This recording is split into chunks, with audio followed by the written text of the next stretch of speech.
Chapter 1129. The Might of Night Spirit. Chapter 1129. The Might of Night Spirit. Night Spirit's gaze was cold and his 100-feet-tall figure did not seem clumsy at all. He was extremely agile and closed in instantly.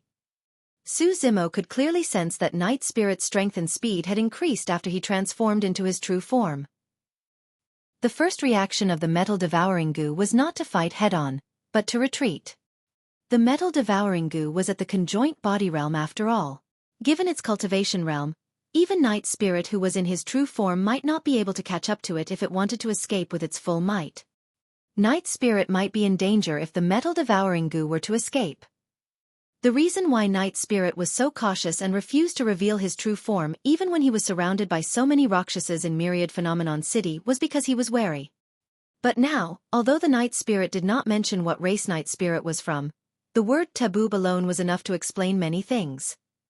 Even with their wariness towards the primordial 9 races, humans had never referred to them as taboos. However, Night Spirit was a taboo of the primordial era. The main reason why Night Spirit had reverted to his true form was because he was in danger. Another reason was that there were no other living beings here apart from the 3 of them. As long as Night Spirit could kill the metal-devouring goo, his secret would not be exposed.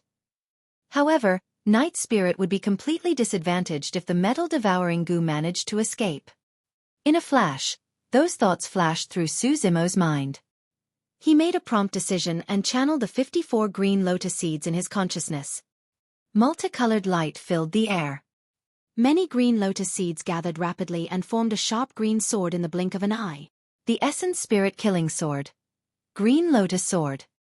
Su Zimo's essence spirit was weak and his body was pierced. There were only a few methods left that could threaten the metal-devouring goo. Slay! Su Zimo shouted. His consciousness expanded and a beam of light tore through the air. As it looked at Night Spirit lunge over, the metal-devouring goo wanted to retreat when a green beam of light slashed down from the corner of its eye. At the same time, it sensed an intense spirit consciousness fluctuation. The metal-devouring goo was alarmed.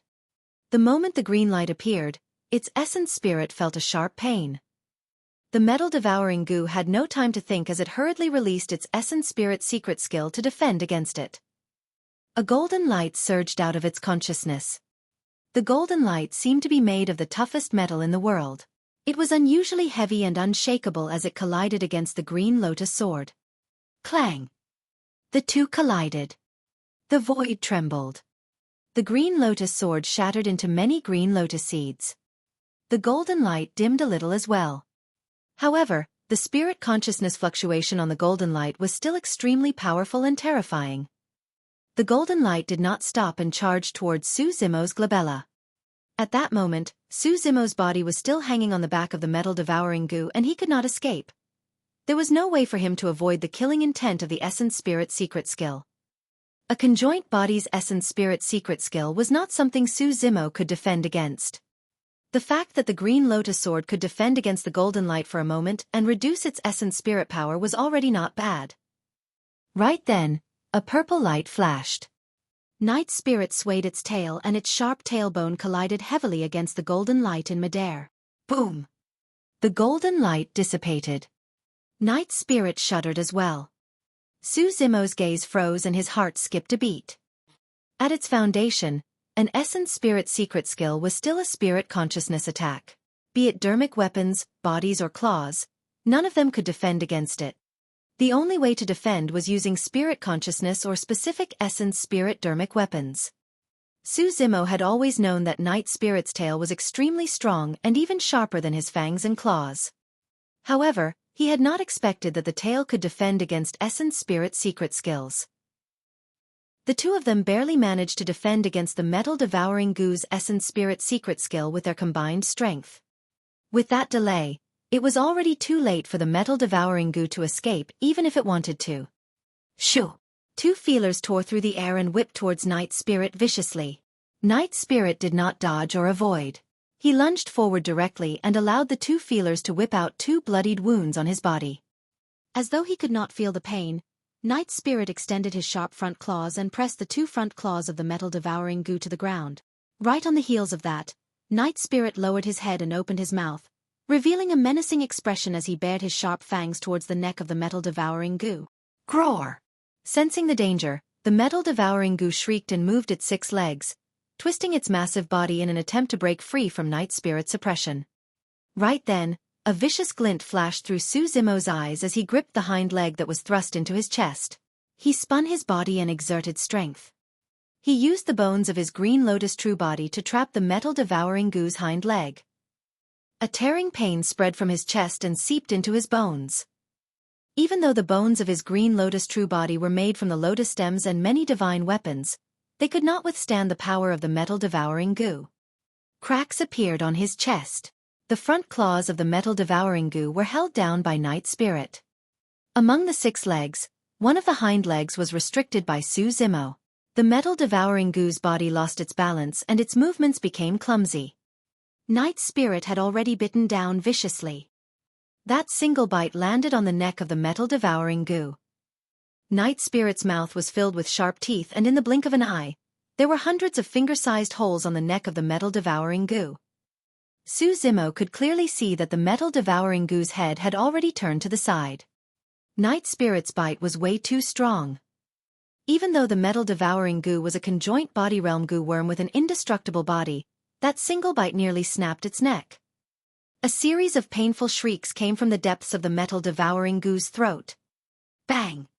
With its life on the line, a tremendous power burst forth from the metal-devouring goo and sent Night Spirit flying. Its hind leg trembled and it flung Su Zimo away. Su Zimo's green Lotus true body was almost torn into 2 by that attack, and he fell heavily to the ground, losing a lot of blood chi. Night Spirit fell not far away, drenched in blood as well. However, he merely somersaulted on the ground and got up immediately. Not far away, the metal-devouring goo panted heavily. The wound on its neck was way too serious. Sticky blood dripped continuously with a dark golden luster. Even with its strong regeneration capabilities, it was difficult for it to recover. Roar! With a roar, Night Spirit charged forward once more. Poof, poof, poof. He waved his sharp claws and his figure flashed. Using his movement speed, he left deep wounds on the metal-devouring goo. The metal-devouring goo's feelers and front claws flailed desperately. However, it was too severely injured and its aura was completely suppressed by Night Spirit. Even if it retaliated, it could not affect Night Spirit too much. The metal-devouring goo's injuries worsened. On the other hand, Night Spirit was getting fiercer as he fought with a calm expression. In that moment, Night Spirit seized an opportunity and leaped onto the metal-devouring goo. His sharp hind claws gripped the metal-devouring goo's bleeding neck tightly as he gripped its head with his front claws and exerted strength. A tremendous force burst forth and the metal-devouring goo was almost pressed into the mud, unable to move at all. Even the feelers on its head were pressed under Night Spirit's claws. Roar! Under the night sky, a gigantic black demon beast stood on a dark gold goo worm and swayed its purple tail. Its 4 legs burned with purple flames as it reared its head and howled into the skies, exuding a savage aura that looked down on all living beings and dominated the world. Chapter 1130. Reappearance of the Divine Spring. Chapter 1130. Reappearance of the Divine Spring. Like an ant, the metal-devouring goo could not move at all under Night Spirit's feet. As expected of a primordial taboo. Those were the final words of the metal-devouring goo. Poof! Night Spirit wagged his tail. A purple shadow flashed and pierced the metal-devouring goo's head. Its essence spirit was killed on the spot by Night Spirit as well. When Su Zimo saw that, he heaved a long sigh of relief and relaxed his tense spirit. The wound on his chest was grisly and his organs were pierced. The metal-devouring goo whipped out a few bone-deep wounds on his body as well that were still bleeding. An intense pain assaulted him once more. Su Zimo grunted and laid on the ground, unable to move at all. His consciousness was blurry and waves of fatigue surged into his heart, almost causing him to faint. Although the green Lotus true body was tough, its bloodline was not strong and it did not have any self-healing capabilities. If this was his dragon true body, He might be able to recover completely from such serious injuries after recuperating for half a month or so. However, for the Green Lotus true body, it was unknown how long it would take for him to recover completely. Right then, a black shadow flashed before his eyes. Night Spirit arrived beside Su Zimo. The two of them exchanged glances and smiled bitterly. Night Spirit was also covered in injuries and looked wretched. He had probably never encountered such a dangerous battle up till this point of his cultivation, and had even exposed his secret. Of course, Night Spirit's physique was strong and his regeneration capability was shocking. Even though he was injured all over, he still had the strength to walk. He reached out, wanting to help Su Zimo up. "No, I can't walk anymore. I have to lie here for some time." Su Zimo chuckled bitterly. "Your physique has weakened significantly. How did this happen?" Night Spirit frowned slightly and did not continue. He witnessed how Su Zimo underwent dragonification back in Myriad Phenomenon City and released his blood chi to kill the god race leader on the spot.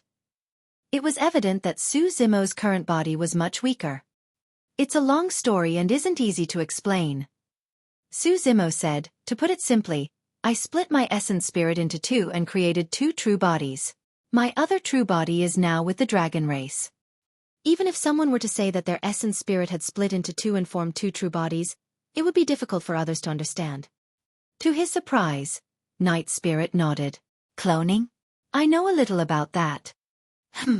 This time round, Su Zimo was surprised and could not help but say, "My situation is not like those external clones in the cultivation world. Both of my true bodies have essence spirits and are different from clones." There were some cloning techniques in the cultivation world. However, the combat strength of each clone was greatly reduced and they did not have essence spirits residing within, so they naturally did not have much consciousness.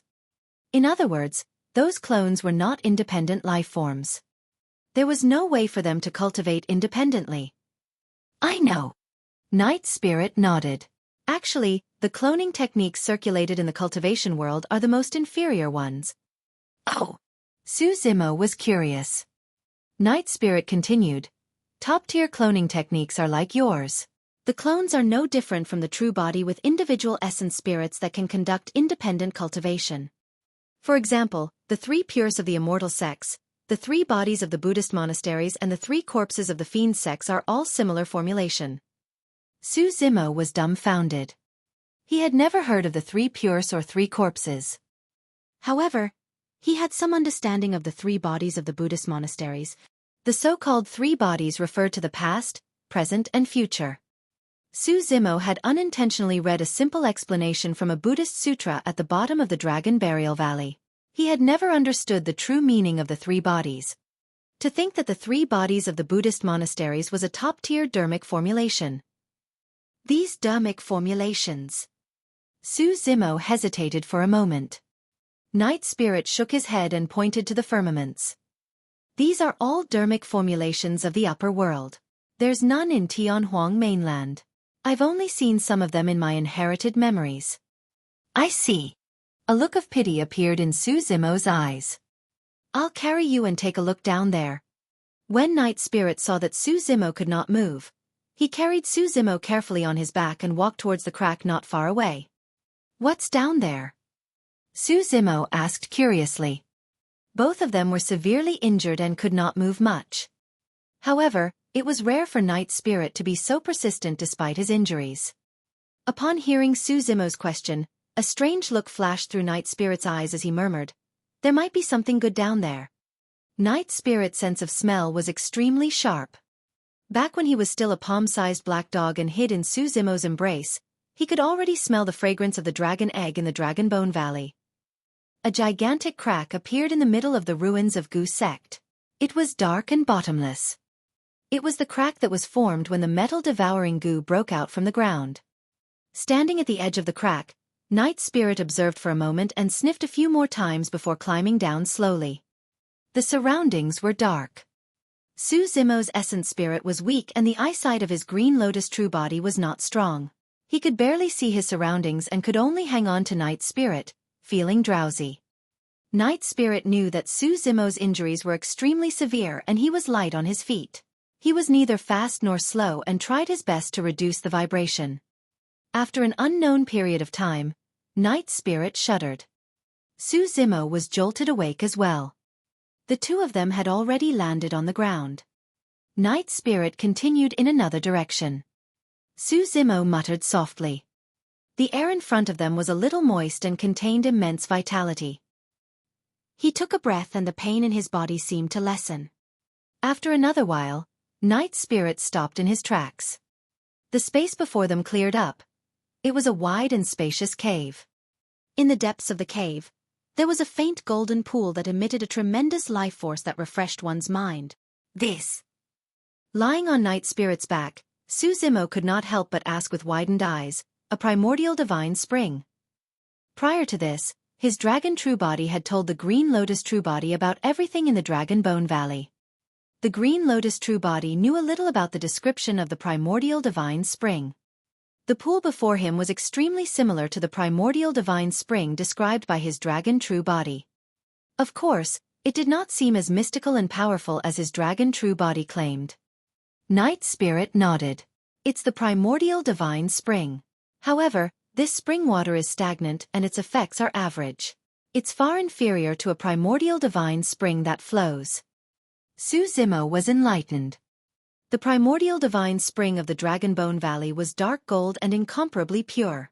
The eye of the divine spring surged constantly and the life essence was massive and rich. However, this divine spring did not flow. The water was dead and stagnant. As time passed by, its effect would naturally worsen. Of course, even if the water was stagnant, this was still a primordial divine spring. It was definitely a rare treasure. This primordial divine spring was definitely related to why the metal-devouring goo possessed such strong regeneration capabilities. Let's go, Night Spirit said. With this primordial divine spring, our injuries will heal quickly. Chapter 1131. Rebirth of the Lotus Platform. Chapter 1131. Rebirth of the Lotus Platform. Night Spirit carried Su Zimo on his back and leaped into the divine spring. The spring water was not deep and barely reached their chests as the two of them sat inside. The moment Su Zimo entered the divine spring, he could clearly sense that it contained an extremely rich life force. The spring water wrapped around his body and endless life essence washed over his wounds. Faint golden light specks that could be seen with the naked eye fused into Su Zimo's flesh like little fairies, healing his wounds gradually. The pain in his body decreased significantly. Su Zimo narrowed his eyes and moaned in comfort. Even a divine spring without a spring source had such an effect. It was no wonder why the dragon true body was able to be saved by the primordial divine spring despite having its life force severed from the tremendous power of a half-martial ancestor. Without the divine spring, the injuries to the Green Lotus true body would probably take years or even decades to recover. With the primordial divine spring, the healing speed of his wounds increased greatly. He might recover within half a month. This was truly a pleasant surprise. In the blink of an eye, an entire day had passed. With a splash, Night Spirit stood up from the pool and left the divine spring. His injuries weren't too serious. Coupled with his physique's regeneration capabilities, his injuries were mostly healed with the help of the divine spring. Although he could recover faster if he continued healing in the divine spring, Night Spirit left ahead of time. This divine spring didn't have a spring source. It was a pool of stagnant water. That meant that the life force in the divine spring would not increase. It would only decrease as it was drained. Night Spirit's actions were only to let Su Zimo absorb more of the life force in the divine spring. Su Zimo glanced at Night Spirit and nodded. He could tell Night Spirit's intentions. As time passed, Su Zimo's injuries healed bit by bit. On the 10th day, the biggest wound on his chest had already healed. His chest was as smooth as jade without any scars. Over the past few days, Night Spirit did not go too far and stayed by Su Zimo's side. Su Zimo stretched his muscles and felt that his body was fine and had recovered. Just as he was about to get up, he frowned. He sensed carefully and a strange look flashed through his eyes. His injuries had already healed. However, for some reason, the life force in the divine spring continued to surge into his body, fusing into his flesh and bones. How could this be? Su Zimo frowned in thought. Could there still be hidden injuries in his green lotus true body? In the divine spring, crystalline points of light surged into Su Zimo's body through his pores.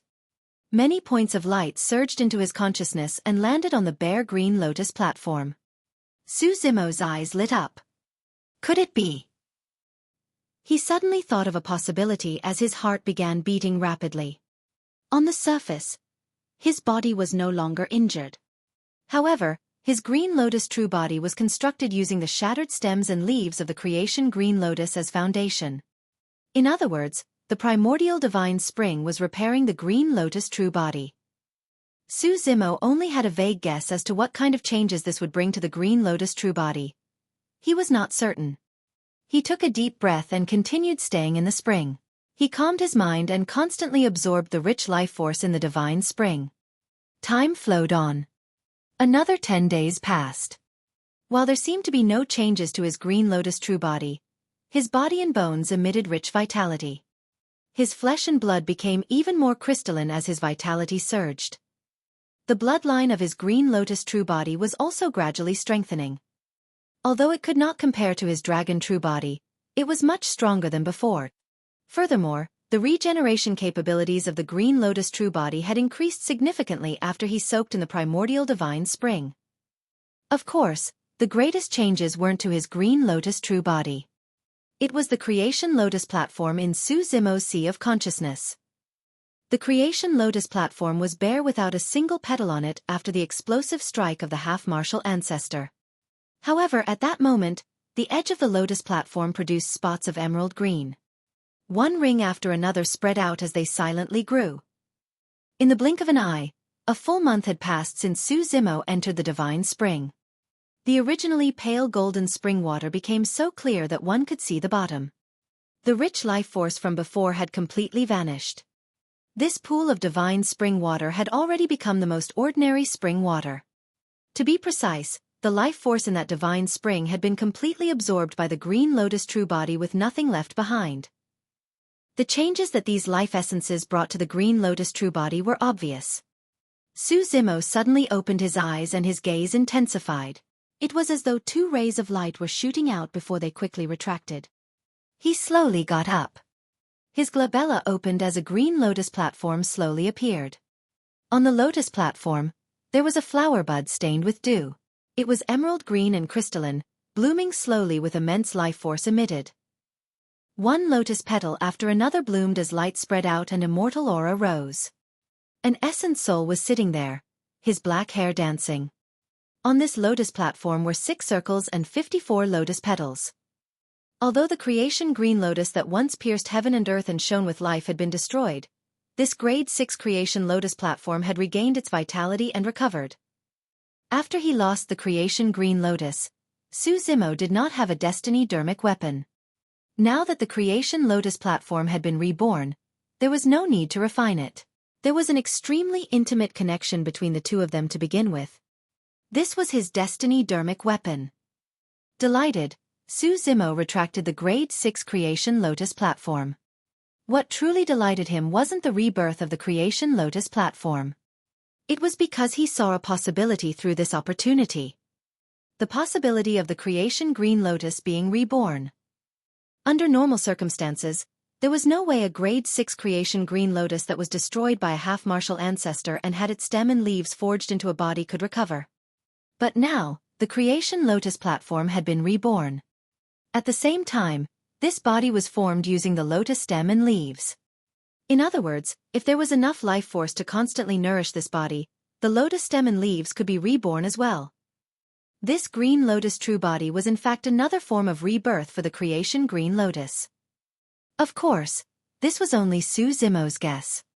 To verify this guess, one needed to have a spring source and a flowing primordial divine spring that constantly nourished the green lotus true body to succeed. As for the creation green lotus, once it was reborn using the green lotus true body, it would mean that Su Zimo would become a humanoid creation green lotus that could constantly raise its grade. Grade 7 and 8. Or even grade 9. At that time, who could threaten this green lotus true body? At the thought of this, Su Zimo's heart burned. Of course, reaching this step was just too difficult. Firstly, this was only his guess. Secondly, the primordial divine spring was too difficult to find. It was almost extinct. Even if there was, it would definitely be guarded by a huge faction, like the primordial divine spring in the Dragon Bone Valley. Su Zimo even considered the possibility of attempting a swap deception with his dragon true body. He would have the green lotus true body infiltrate the Dragon Bone Valley and enter the primordial divine spring. But that was almost impossible. Notwithstanding the fact that there was no way his dragon true body could leave the Dragon Bone Valley. The sea of bones in the outer perimeter of the Dragon Bone Valley alone made it impossible for the green lotus true body to pass. There were many experts in the dragon race. The moment his green lotus true body entered, he would be recognized instantly since there was an immensely great difference in bloodline. When that happened, it would be self-defeating. Chapter 1132. Gu Sect Disaster. Chapter 1132. Gu Sect Disaster. In his consciousness, the black-haired essence spirit sat on the creation Lotus platform. With its life force regained, the Lotus platform spewed green beams of light and nourished the essence spirit constantly. Su Zimo's heart stirred. He suddenly realized that his essence spirit had already cultivated to the late-stage void reversion realm within a month. Previously, his attention was focused on the creation Lotus platform and green Lotus true body, and he did not pay attention to his cultivation. It was only now that he realized that he had unknowingly broken through a realm. Of course, this was something that happened naturally. When he left Dragon Burial Valley, his cultivation realm was already at the peak of the void reversion realm. He was only missing an opportunity to break through to the next realm. This divine spring was the opportunity. At the late-stage void reversion realm, the power of his essence spirit increased exponentially. The dermic powers that he could mobilize increased as well. Coupled with the rebirth of the creation Lotus platform and the strengthening of the green Lotus true body, Su Zimo's combat strength increased exponentially. This trip to Gu Sect was a blessing in disguise. In reality, if not for the fact that the divine spring was hidden underground and shrouded by the miasma above, it would have been discovered long ago and he would not have had a chance. Just as Su Zimo was about to leave, his heart skipped a beat. There still seems to be some life beneath the ground. After his cultivation breakthrough, Su Zimo was much more sensitive to his surroundings. The underground passage extended in all directions and he could vaguely sense some life force coming from the depths of the passageways. The two of them exchanged glances and followed the aura into the depths of the passageways. After walking for a while, they arrived at the end of a passageway and a huge cave appeared before them. There were more than 10,000 cocoon-shaped cages in the cave. Among them, most of the cages only had skeletons left. In some of the cages, there were remains of rotting flesh. There were only dozens of cages with figures within. Although those cultivators were still alive, their auras were weak and their faces were yellow. This is... Su Zimo furrowed his brows slightly. He could sense that the cultivation of those cultivators were not low. They were all at the Dharma characteristic realm. Although those Dharma characteristic Tao lords were weak, they did not seem to be controlled by goo worms. Those Dharma characteristic Tao lords had numb expressions and dull gazes. When they saw Su Zimo and Night Spirit enter, their eyes did not waver. After a long time, one of the Dharma characteristic Tao lords opened his mouth slightly and struggled to stand up. Who are you guys? The Dharma characteristic Tao lord's voice was hoarse and trembled slightly. Who are you? Actually, Su Zimo already had a vague guess. However, he still asked. I'm a great Gu master of Gu Sect, Tao Lord Heavenly Silkworm. Although the Dharma characteristic Tao Lord looked skinny and unkempt, he still sounded prideful when he said the word Gu master. Xiaoning had once told Su Zimo that in the ancient era, Gu techniques were a cultivation technique and were not evil. The initial creation of the Gu technique was to save people. If you guys aren't from Gu Sect, why are you here? Tao Lord Heavenly Silkworm asked again. Su Zimo still did not reply and asked instead, do you know about the metal-devouring Gu outside?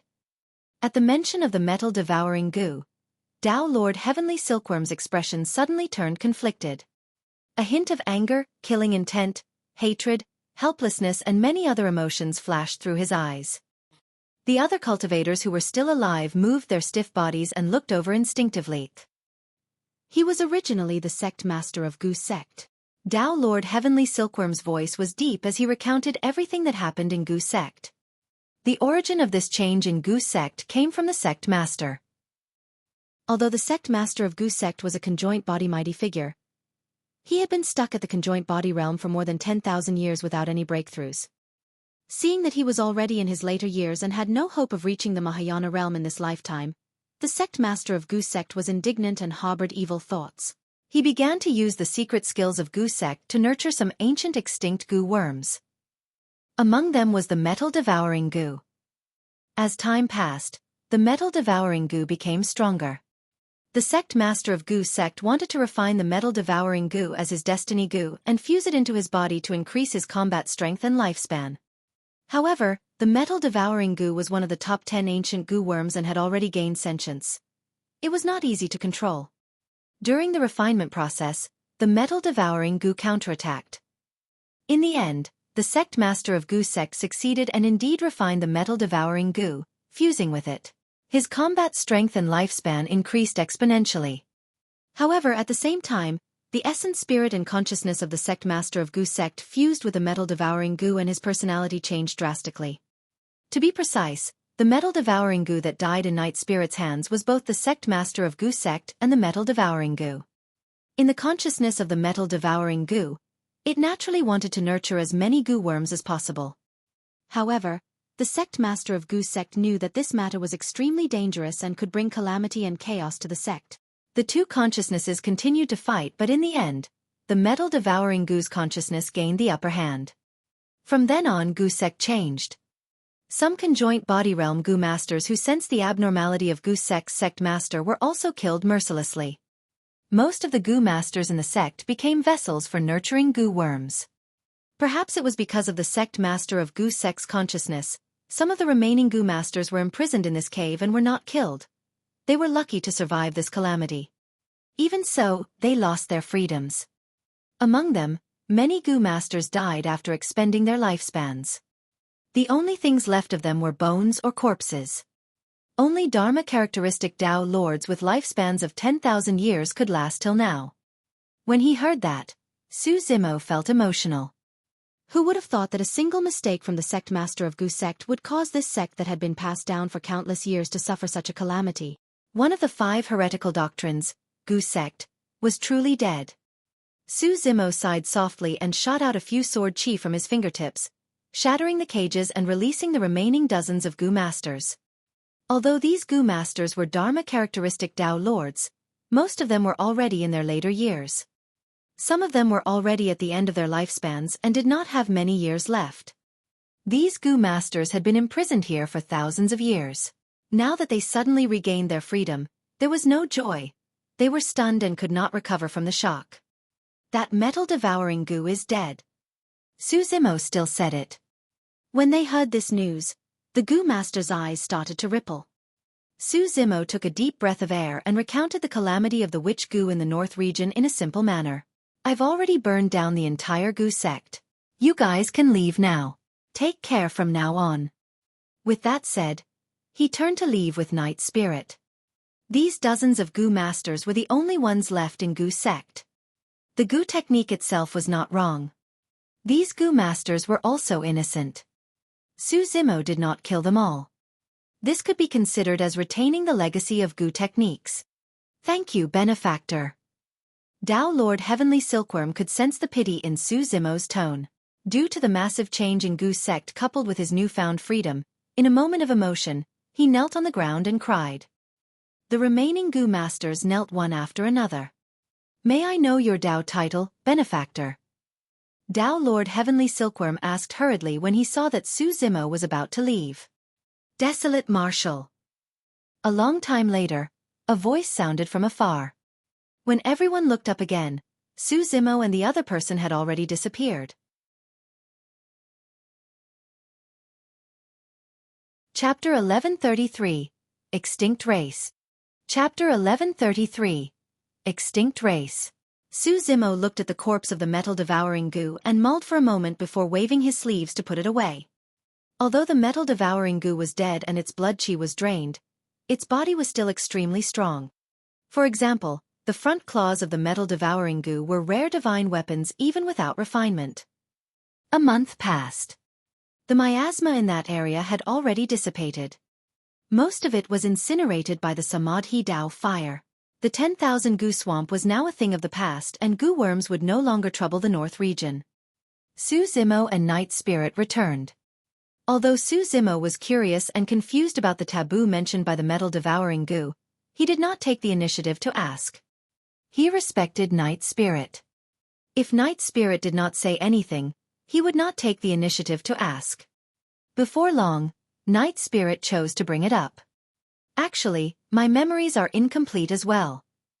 He hesitated for a moment. However, I know that in the primordial era, the extinction of my race was closely related to the primordial 9 races.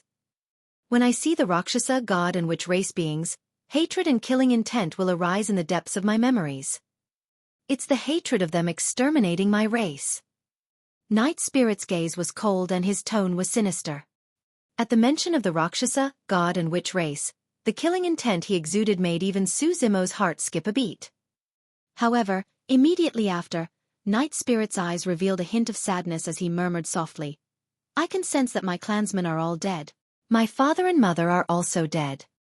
I no longer have any clansmen in this world." Others might not be able to understand Night Spirit's loneliness. Su Zimo did not dare to imagine how tragic it would be if he was the only human left in Tianhuang mainland. He might not be able to withstand it and break down completely. Night Spirit had always been cold to others and it was rare to see such complicated emotions from him. Su Zimo patted him on the shoulder and consoled him softly. "Perhaps you no longer have any blood-related clansmen by your side. However, you still have us. Monkey, the spirit tiger and all of us. We're your brothers." "That's right." Night Spirit nodded. "I still have you guys. That's the reason why I don't dare to expose my race and reveal my true form to others. My enemies are the Rakshasa, god and witch race. There might even be others as well." He did not continue. However, Su Zimo could tell that Night Spirit was worried about implicating them. "We're sworn brothers." Su Zimo's gaze was resolute as he smiled. "Even if your enemies are the Rakshasa, god and witch race, we will stand by your side even against the primordial 9 races. Even if the entire world is your enemy, we will fight alongside you." Clenching his fists tightly, Night Spirit pursed his lips and nodded heavily. Although he had become sworn brothers with Su Zimo and the others all these years, he was worried about personal gains and losses and was mentally stressed. He loved spending time with Su Zimo and the others. However, he was worried that he would bring disaster to his brothers. After untying the knot in his heart, Night Spirit was much more spirited. Now that the goo worm trouble was resolved, the two of them headed towards Great Zhou, chatting and laughing. There was no need to hurry. A month ago, the north region was met with the goo worm calamity and was lifeless. Corpses that were harmed by the goo worms could be seen everywhere. But now, along the way, the two of them could clearly sense that the north region was gradually recovering its vitality. Everything was starting to get better. When they passed by a city, the two of them even bumped into cultivators of the Great Zhou who were here to cast a rain spell to release a divine rain that could resolve the goo worm calamity. It's all thanks to Xiaoning this time round. When he saw that, Su Zimo could not help but smile. "Yes." Night Spirit nodded. "Xiaoning has saved countless people over the years." "Oh." Su Zimo glanced sideways and asked curiously, "By the way, how did you guys survive the past 100 years? It had been more than 100 years since they parted ways in Myriad Phenomenon City. All these years, Xiaoning had not returned to the Middle Continent. That was the reason why Su Zimo did not see Xiaoning and Night Spirit when he reunited with Little Fatty, Lang Ro and the others at the Thousand Crane Tea Party 10 years ago. Night Spirit replied, "She's been saving people." Saving people? Su Zimo was momentarily stunned. Night Spirit said, "She paid her respects to Su Hong. After leaving Pingyang town, she roamed the north region. Every time she passed by a place, she would settle down temporarily and try her best to treat the patients there." Given her status as a disciple of Elixir Yang Sect and the legacy of Elixir Pool Sect, it's naturally not difficult for her to treat mortals. Her rescue deeds went on for more than 100 years. Over the years, we traveled to countless places and lost count of how many mortals she saved. Night Spirit recounted everything with a calm tone. However, Su Zimo's heart ached when he heard that. Su Hong's death had an even greater impact on Xiaoning than he had imagined. Xiaoning did not manage to save Su Hong in time. In fact, she did not even manage to be by his side before he died. This was a regret that she could not let go. For the past 100 years, Xiaoning had been saving people. This was also a form of salvation for her. In reality, the mortals that Xiaoning saved were merely a reflection of Su Hong. She was using this method to make up for her regrets. Su Hong's death did not only affect Xiaoning but Su Zimo as well. To be precise, the reason why Su Zimo wanted to establish his Dao and allow everyone to cultivate and become an immortal was because he could not do anything when he saw Su Hong grow old. He had never thought about saving the masses. All he wanted was for the people around him to live well. If possible, he wanted to give everyone a chance. A chance for them to change their fates. Finally, Night Spirit smiled with a look of admiration. In the cultivation world, you might be famous for your desolate martial title. However, Xiaoning is much more famous than you among the mortals of the North region. It was also thankful that Xiaoning intervened for the calamity of the witch Gu this time round. Otherwise, who knows how much of a catastrophe it would have caused. Su Zimo lamented as well. If there was truly any merit in this world, this was supreme merit. The Buddhist sutra said that saving a life was better than building a 7-storied pagoda. Xiaoning's merit was immeasurable. Right then, a gigantic ancient city appeared before them. The city was bustling with people and carriages. In a corner of the city, a group of people were gathered. In the middle was an old man in a long robe with a scholarly crown on his head. He had a rosy complexion and was leaning against a chair. The old man pressed his left hand against a wooden block and waved his folding fan with his right. He spoke with a fluent voice and the surrounding mortals were entranced. When Su Zimo caught sight of the old man, he could not help but exclaim softly.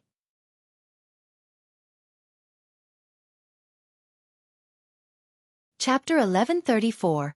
Killing Intent. Chapter 1134. Killing Intent. On the other hand, Dao being lone soul had an evil nature. Upon his return, he released many ferocious goo worms that wreaked havoc upon the masses. As a result, disaster befell and many living beings died. The old man's tone was sinister. If the goo worms were allowed to wreak havoc, the entire land will be turned into a tomb with all the races buried together, let alone this city. Ah! A series of exclamations came from the crowd. It was clear that the old man was proficient in his craft and was able to manipulate the emotions of the masses. Upon his narration, many people felt as though they experienced the events personally. What should we do? Someone in the crowd could not help but ask. The old man was neither hurried nor slow as his left hand slammed down. With a bang, he changed the topic. At this critical moment, a woman stood out. This woman is practically the reincarnation of a medical immortal. She has miraculous hands that can bring spring back to life. Without resting, she spent countless efforts to refine elixirs and integrate them into the rain, sending down a divine rain to save the world. Through the old man's description, the witch goo calamity was filled with ups and downs that tugged at one's heartstrings. Of course, the old man did not say much about the Battle of Ethereal Peak and the capital of Great Zhou. He merely mentioned it briefly. After a long time, he stroked his long beard and nodded with a smile, fanning himself with a relaxed expression. However, discussions broke out in the crowd. So that's the case. No wonder there was a sudden rainfall a few days ago. So, it was because of this immortal doctor. That's right. My neighbor, Little Six, was about to die. I personally witnessed him recovering upon drinking a few mouthfuls of the rainwater. He's practically filled with life right now. Everyone discussed excitedly. Pfft, what immortal doctor? You make it sound so mysterious. Someone in the crowd harumphed in disdain. What did you say? Everyone glared at him angrily. That person was shocked. He had not expected such a huge reaction from a casual remark. Looking at everyone's expressions, they wanted nothing more than to tear him apart. It's just that the storyteller's mouth is full of nonsense. How can he be serious? The person gulped and was already feeling guilty as his voice turned softer. How is it not true? Someone immediately shouted, everything else aside, there's no way the immortal doctor isn't real. That's right. Another person said, the immortal doctor came here before and saved many people. We saw it with our own eyes. Only the immortal doctor can possess such methods with such a benevolent heart. Everyone spoke one after another without any doubt. That person's face was pale and he could only leave dejectedly. Just as everyone was about to continue listening, they realized that the old storyteller had already disappeared. Nobody saw how the old man left and where he went. In the sky. The old man sat leisurely on the clouds. Su Zimo hurried forward and bowed. I'm Desolate Marshal. Greetings. Senior. This old man was none other than the one he had seen in the capital of Great Zhou more than 100 years ago, the one who single-handedly defended against a dragon. Senior, why are you here?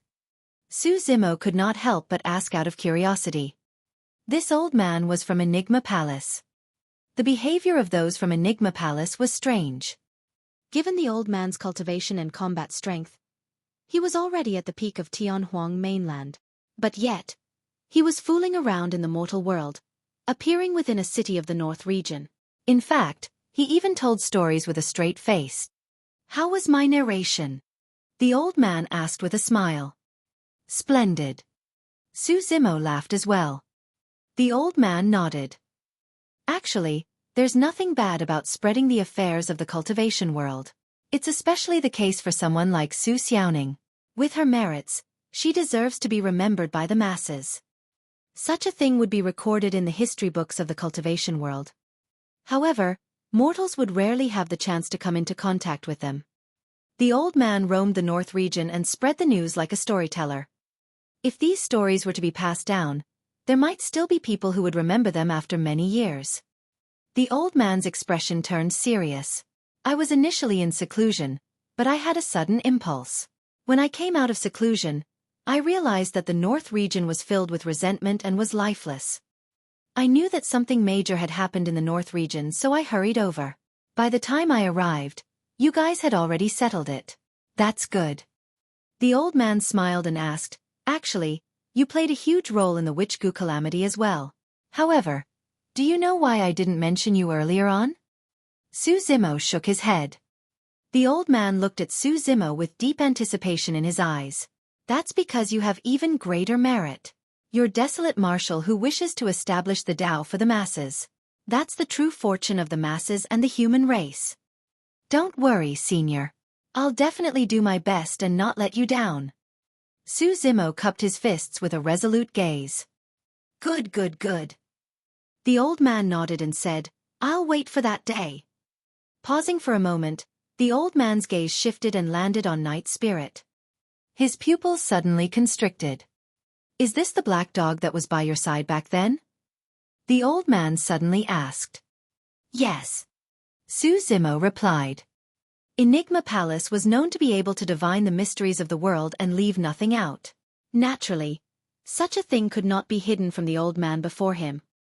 It did not matter as long as the old man could not recognize Night Spirit's race. Just as Su Zimo was deep in thought, the old man suddenly said a word that shocked the world. Su Zimo was stricken and jumped in shock. Night Spirit's gaze turned cold and he almost attacked the old man uncontrollably. Taboo! The old man suddenly said that word. Su Zimo's expression changed starkly. Even though Night Spirit did not reveal his true form, his identity was still exposed by the old man. Back when Night Spirit was still the black dog, even the old man could not tell his background. But now he was exposed. As expected of a primordial taboo, your killing intent is way too strong. The old man's tone was calm and emotionless as he chuckled. You actually wanted to attack me after I exposed your identity? Heh. Night Spirit was expressionless and merely looked at the old man coldly. In Night Spirit's heart, apart from Su Zimo and a few others, there was nothing that could not be killed. Senior Night Spirit. Su Zimo had just spoken when he was interrupted by the old man. The old man said, "You don't have to worry. As long as he doesn't reveal his true form, not many people will be able to see through his background." However, he changed the topic and looked deeply at Night Spirit. Without continuing, he flicked his sleeves and left, saying indifferently, "Good luck." In the blink of an eye, the old man vanished. It was only now that Su Zimo and Night Spirit heaved a sigh of relief. Unknowingly, both of them broke out in cold sweat. It was only then that Su Zimo realized what was going on. The moment he knew of Night Spirit's background, the old man's killing intent was definitely triggered as well. The Void Reversion Night Spirit was someone that even the old man of Enigma Palace was wary of. In fact, he even wanted to kill Night Spirit. If Night Spirit dared to attack, he would have been a corpse by now. However, later on, the old man seemed to have thought of something and held back without attacking.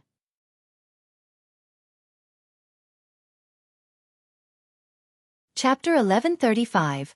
North Region Dao Meet. Chapter 1135. North Region Dao Meet. Su Zimo and Night Spirit returned to Great Zhou from Gu Sect and passed by some ancient cities that initially belonged to Great Yu. However, the royal flags in these ancient cities had changed to that of Great Zhou's. Some of the vassal states of Great Yu submitted as well. Su Zimo made a detour and entered the territories of Great Shang and Great Xia. He realized that this situation was not only within the territory of the Great Yu dynasty. Many vassal states of Great Xia and Great Shang had submitted as well. Su Zimo pondered for a moment and guessed the reason. The Witch Gu calamity this time round caused the people of the North region to be plunged into misery and suffering. This was especially so for the four dynasties. Many vassal states were destroyed because of this. As for the four dynasties, they were in a precarious situation because of this chaos. With Su Zimo and his sister in the Great Zhou dynasty, the battle in the capital suppressed most of the cultivation forces of the three dynasties. The emperors of the three dynasties were now in the capital of Great Zhou and had sworn allegiance to the Empress of Great Zhou, Ji Yaoxue. Once the news spread, chaos would definitely ensue in the three dynasties. Coupled with the Witch Gu calamity, the three dynasties disintegrated rapidly. At that moment, Xiaoning made her move and countless cultivators of Great Zhou headed to various parts of the Great Zhou dynasty's territory to change the weather, summoning divine rain to resolve the Witch Gu calamity. The reputation of the immortal doctor spread throughout the North region. Naturally, the vassal states of the three dynasties bowed in submission.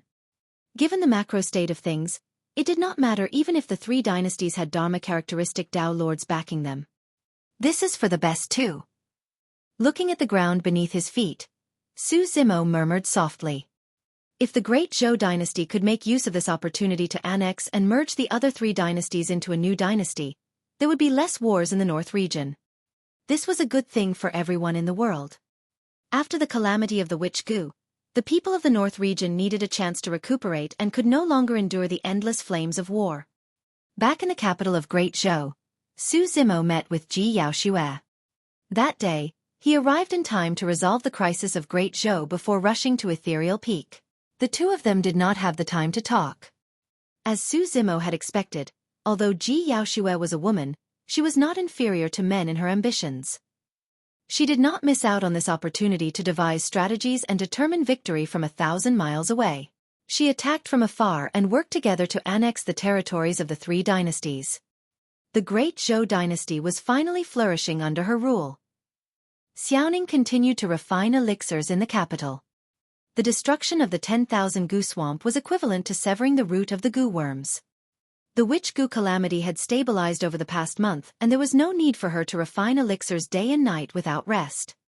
Xiaoning's condition was gradually improving as well. Su Zimo returned to Ethereal Peak to catch up with old friends like the old immortal Crane and Yan Qi. He did not have many old friends of the past left. Even Su Zimo's first master, the disheveled old man of Weapon Peak, died on Weapon Peak after his lifespan was depleted a few years ago. However, even at the end, the disheveled old man had a smile on his face. Every disciple that joined Ethereal Peak knew that the number one of the phenomenon ranking, the peerless monster incarnate of history, Su Zimo, was his disciple. Even though Ethereal Peak was slightly weakened after that battle, it was clear that it had grown stronger. This was akin to a rebirth through flames after surviving 2 calamities. Right now, Xueqi has the greatest potential in ethereal peak. She possessed the bloodline of the god race and had a long lifespan. Although more than 100 years had passed, Xueqi still looked the same. She stood quietly behind Su Zimo like a young girl. After Xueqi entered the Void Reversion Realm, her status in ethereal peak was second only to the old immortal crane. She was extremely beautiful. Coupled with her terrifying combat strength, she could even fight against the old immortal crane and was conferred the title of the Goddess of Ethereal Peak by many disciples. Many Ethereal Peak disciples were heartbroken when Su Zimo returned. That was because the sacred and inviolable goddess in their hearts was actually by Su Zimo's side every day like a maidservant doing the chores that a Tao child should do. In the eyes of many disciples, this was practically blasphemy against a goddess.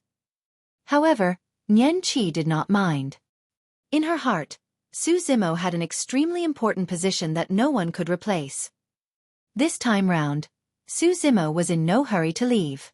Instead, he entered seclusion in Ethereal Peak and continued cultivating. Firstly, he was worried that some sect or faction would seek trouble with the Great Zhou Dynasty or Ethereal Peak. After all, he and Night Spirit had not only killed the young master and blind old man of the witch race this time round, they even killed a Dharma-characteristic Tao Lord of Dragon Tiger Sect and more than 100 void reversions.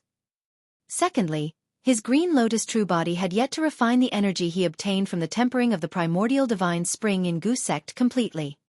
If he could refine all the energy, he might be able to cultivate to the peak of the late-stage void reversion realm. A year later. Ethereal Peak. Su Zimo broke out of seclusion. At the entrance of his cave abode, a beautiful and flawless girl stood there. Her eyes were blue and her nose was straight with skin as smooth as a porcelain doll. "Young master," she called softly. It was none other than Xueqi. "Young master, your cultivation has improved again." Xueqi swept her gaze across Su Zimo and could sense that his aura had increased tremendously after a year. "Yes." Su Zimo smiled and nodded. As he had expected, he had already absorbed the power of the divine spring that was fused into the green Lotus true body within a year, and his cultivation had already reached the peak of the late-stage void reversion realm. He was only a step away from breaking through to the perfected void reversion realm. Has anything happened in Great Zhou in the past year? Standing in front of the cave abode, Su Zimo looked down at the mountains and forests beneath him and asked softly. "Nothing much," Xueqi said. "The 3 dynasties of Great Xia, Great Yu and Great Shang have already been destroyed. The Great Zhou dynasty has already annexed all the territories of the 3 dynasties and its power is still rising." "All right." Su Zimo nodded. After pondering for a moment, he asked again, "Have Dharma-characteristic Tao lords of the 3 dynasties appeared? Did the descendants of their royal families attempt revenge?" For the past year, he guarded Ethereal Peak. The reason why Night Spirit was guarding the capital of Great Zhou was because he was worried that something like that would happen. "No." Xueqi shook her head. "This is the trend of the world. Even if they're indignant, it's useless. There are almost no obstacles in the process of annexing the 3 dynasties. It can be considered as returning to the people's wishes." "Any news from Dragon Tiger Sect?" Su Zimo asked again. "No." Xueqi shook her head. Pausing for a moment, she seemed to have recalled something and said suddenly, "Right, I heard that there's going to be a grand gathering in the cultivation world of the North region in a few days. It's called the North Region Tao Meet. The reason why it's called a Tao Meet is because the only ones who can attend are void reversion Tao beings and Dharma-characteristic Tao lords of the North region. It's said that the 10 upper sects of the North region and the various major cultivation clans will be present as well."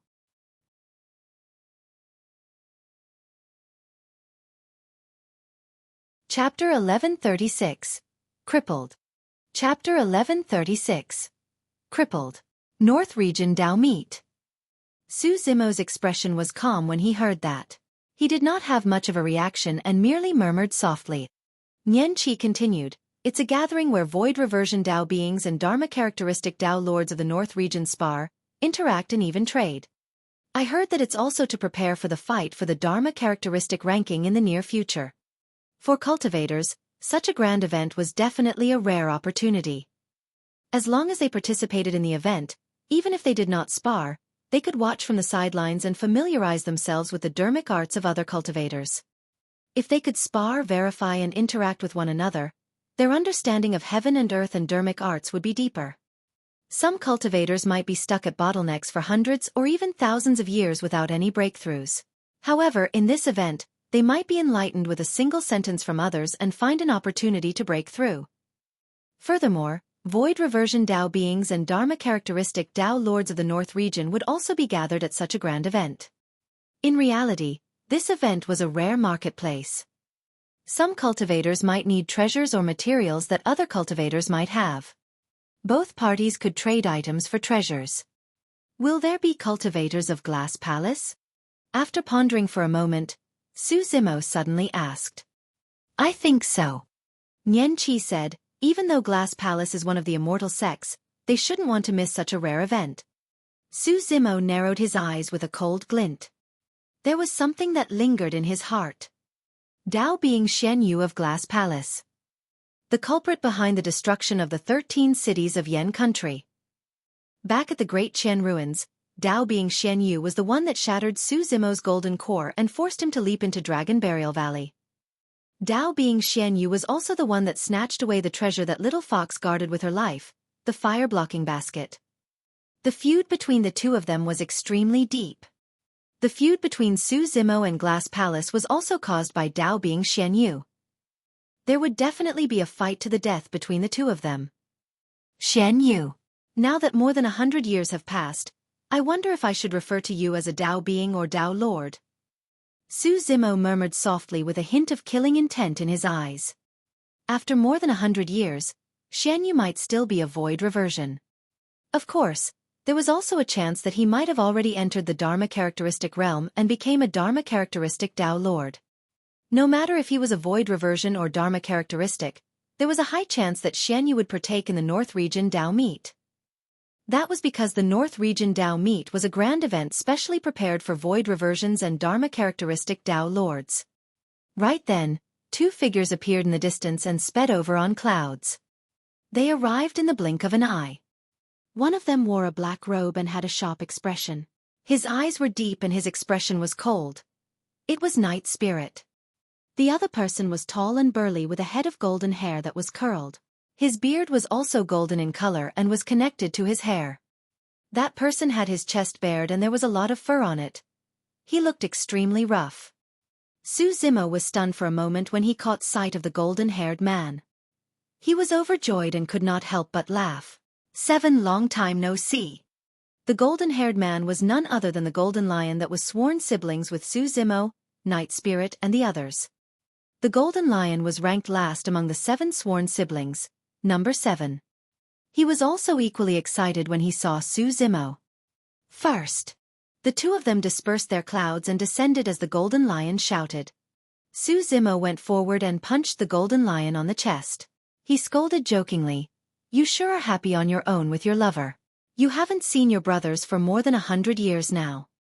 Back in Myriad Phenomenon City, Su Zimo and the others planned to head to Thousand Demon Valley.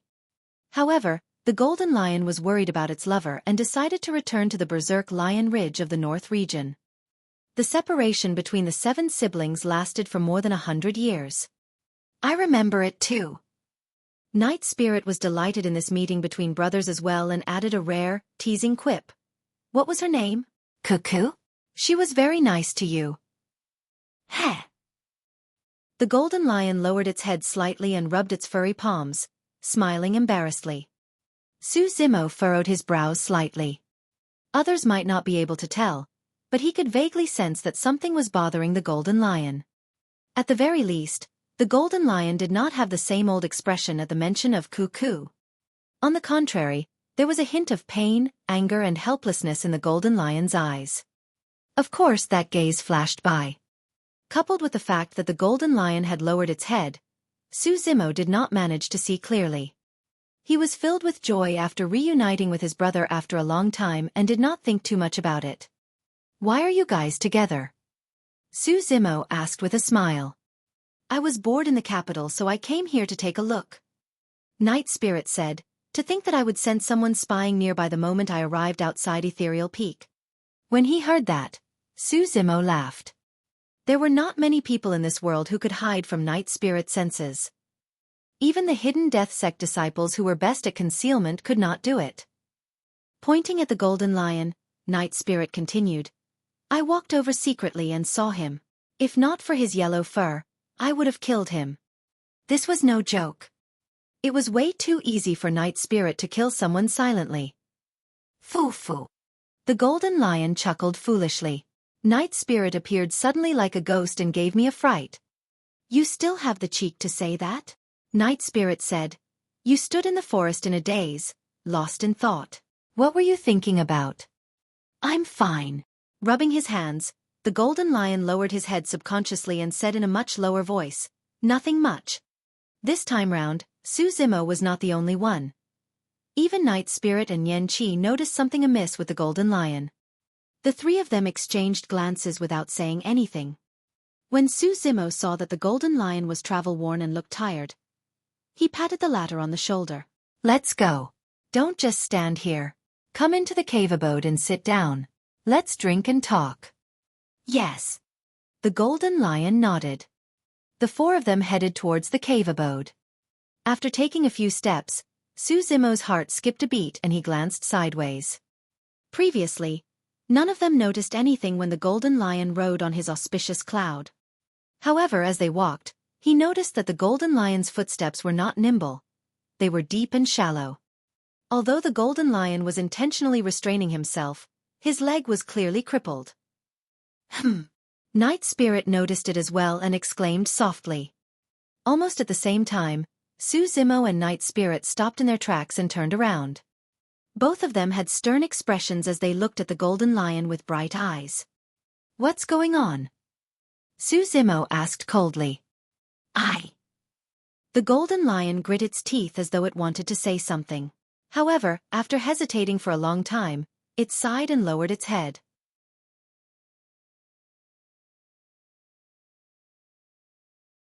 Chapter 1137, Yuwen Wushuang. Chapter 1137, Yuwen Wushuang. It's nothing much. The golden lion lowered his head and wanted to continue forward, but Su Zimo grabbed him. What's going on? He glared at the golden lion and his tone turned heavier. The golden lion did not dare to meet Su Zimo's gaze and merely said in a low, muffled voice, I merely lost a fight against someone because I'm weaker. Although the golden lion's words were simple, Su Zimo knew that there must be more to it than meets the eye. Otherwise, the golden lion would not have such an expression. In the depths of his eyes, he was conflicted and clearly had something on his mind. Who did it? Night Spirit's gaze was cold and his tone was murderous. Ever since Night Spirit was born in Ethereal Peak, he had no clansmen. He had always viewed Su Zimo and the others as his kin. Although the golden lion only knew him later on, they had fought side by side before and were sworn brothers. Now that the golden lion was severely injured, Night Spirit's killing intent was triggered. At their cultivation realm, coupled with the fact that the golden lion was a pure-blooded ferocious beast with a powerful bloodline, his regeneration capabilities were shocking. Even if someone broke his leg, he would recover after resting for a period of time. But now, the golden lion was limping and was already crippled. One could imagine how badly his leg was injured back then. The golden lion hung his head slightly in silence. However, Su Zimo and the others could tell the struggle in the golden lion's eyes. 7. What are you afraid of? What can't you say? Frowning, Night Spirit asked again. It's not that I can't say it. It's useless even if I do. The golden lion laughed bitterly. I know that you guys want to help me, but let's forget about this matter. Are you afraid of implicating us? Su Zimo raised his brow. Tell me first, who is the other party and what is his background? The golden lion hesitated for a moment. When he thought of that person, endless rage surged in his eyes. Finally, he could not hold it in any longer and grit his teeth. He's from the Yuwen clan. Yuwen clan. Su Zimo's expression was indifferent. Yuwen of the 4 gentry cultivation clans. In the North region, there were 4 gentry clans that were comparable to the 10 upper sects of the North region. They were strong and had deep foundations. During the fight at the Great Qian ruins, Su Zimo had interacted with these sects and factions. That's right. The Golden Lion nodded and said hatefully, Cuckoo and I stayed in Wild Lion Ridge for 100 years peacefully. 10 years ago, I heard about the news of First in the Middle Continent's Thousand Crane Tea Party. Because I missed you guys, I discussed with Cuckoo and we prepared to head to the Middle Continent to look for you guys. However, not long after we left the Wild Lion Ridge, we encountered that person, Yuwen Wushuang. At the mention of this person, besides anger and hatred, there was also fear and helplessness in the Golden Lion's eyes. Cuckoo is a variant of the Golden Lion clan and is special with an entirely pure gold body. When Yuwen Wushuang caught sight of Cuckoo, he had thoughts of taking her as his mount. The Golden Lion paused for a moment and sighed softly. He's too strong. Although we were both at the Void Reversion Realm, we lasted less than 10 moves against him despite our combined strength. At that point, Su Zimo and Night Spirit looked calm. Void reversions were no longer a threat to them. Nian Qi said naturally, there's no need to worry about void reversions. With young master around, we can snatch Cuckoo back at any time. The Golden Lion laughed bitterly again, shaking his head and saying, you all didn't fight him, so you don't know how powerful he is. If First hadn't been crippled by a half-martial ancestor, he might be able to win over him. Now that First has lost his physique and utmost treasures like the Divine Phoenix Bone and Creation Green Lotus, he's definitely no match for him. During the battle at the capital of Great Zhou, the cultivators of the 3 dynasties either died or were injured. Those who survived had already submitted to Ji Yaoxue. In the Battle of Ethereal Peak, all the cultivators of Dragon Tiger Sect were wiped out. These 2 battles were not seen by outsiders. The cultivators of the North region had only received some vague news and knew that Dao being Desolate Marshal had returned. However, not many people knew the details of the 2 battles. The outside world still thought that Dao being Desolate Marshal had fallen from grace and was now no different from the masses. Even the Golden Lion felt the same way. After all, many cultivators had witnessed a half-martial ancestor crippling his body and shattering his creation Green Lotus. The Golden Lion said, this Yuwen Wushuang is known as the #1 genius in the history of the Yuwen clan. His talent is heaven-defying, and he is blessed with luck. He has obtained countless immortal encounters and is known as the #1 Dao being in the North region. Oh, in that case, he does have some ability. Su Zimo nodded and said indifferently. One of the immortal sects, Glass Palace, was located in the North region. The fact that Yuwen Wushuang could be called the #1 Dao being in the North region meant that his combat strength surpassed many of Glass Palace's successors. This was indeed not easy. However, those titles were nothing to Su Zimo. Who were the void reversions that died in his hands 10 years ago? They were the titular disciples of the super sects. What happened to Diyin, whom people claimed was comparable to the human emperor? No matter how strong Yuwen Wushuang was, could he compare to Diyin? Su Zimo did not explain and asked again. What happened after that? He broke your legs after abducting Cuckoo? No. The Golden Lion shook his head. Back then, I was severely injured and nearly lost my life. Thankfully, a treasure I obtained in the ancient battlefield saved my life. When I woke up, Yuwen Wushuang had already left. Half a year later, I recovered from my injuries and snuck into the Yuwen clan. However, Yuwen Wushuang saw me and suppressed me. If Cuckoo hadn't pleaded for me, I would have died 9 years ago. At the mention of this, the Golden Lion's eyes still carried indescribable pain. Not many people would be able to bear watching their beloved plead for them in front of their enemies. The Golden Lion gritted his teeth and said, Yuwen Wushuang said that while I can avoid death, I can't avoid punishment. In order to teach me a lesson, he broke all the bones in my right leg and crushed them into fingernail-sized pieces. He even cut my hamstring into pieces. At this point, the Golden Lion's voice was trembling. His eyes were bloodshot and his expression was filled with hatred, as though he had returned to that night 9 years ago. He would never be able to forget how Yuwen Wushuang had stepped on him and looked down at him from above. He would never be able to forget the disdain and ridicule in Yuwen Wushuang's eyes. He would never be able to forget Yuwen Wushuang's devilish voice. Little Lion, I want you to remember forever not to provoke me. This time, I will only cripple one of your legs as a reminder. Next time, I will break all the bones in your body piece by piece. He would never be able to forget how Cuckoo knelt beside Yuwen Wushuang's feet and wept loudly, begging for forgiveness. This scene was like a sharp blade that was stabbed into his chest. The pain was unbearable. The 9 years of heart-wrenching pain tortured this heroic man until he was afraid of everything. He no longer had the spirit he had in the past. Nian Qi's eyes were red as she turned her head away, unable to bear to look at the golden lion.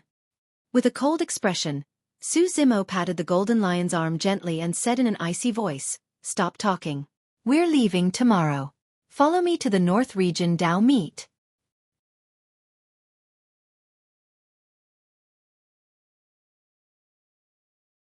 Chapter 1138. Chance Encounter. Chapter 1138. Chance Encounter.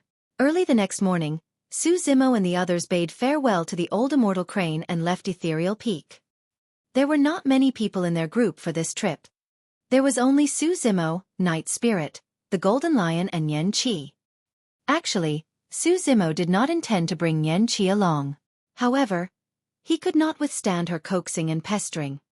On second thought, Nian Qi had half of the god race's bloodline after all. Now that she had stepped into the void reversion realm, she should be able to protect herself against Dharma-characteristic Dao lords. Furthermore, there was still him and Night Spirit. They boarded a spirit vessel controlled by Night Spirit and soon disappeared from Ethereal Peak. Not long after he left, the Golden Lion felt a little uneasy. "First, Night Spirit, I know that you guys want to help me and can't take this lying down. However, there are many experts gathered at the North Region Dao meet. You guys can't risk your lives for me." The Golden Lion said with a troubled expression, "Yuwen Wushuang is backed by the Yuwen clan, which is on good terms with other sects and factions. The 4 of us have no chance of winning. Furthermore, I heard that there will be many Dharma-characteristic Dao lords gathered at the North Region Dao meet. Let's not go." 7. Why have you become so timid? Night Spirit teased. The Golden Lion's face turned red, quickly arguing, "It's not that I'm timid. It's nothing even if I lose my life. However, I'm worried about implicating you guys." "Don't think too much." Su Zimo waved his hand.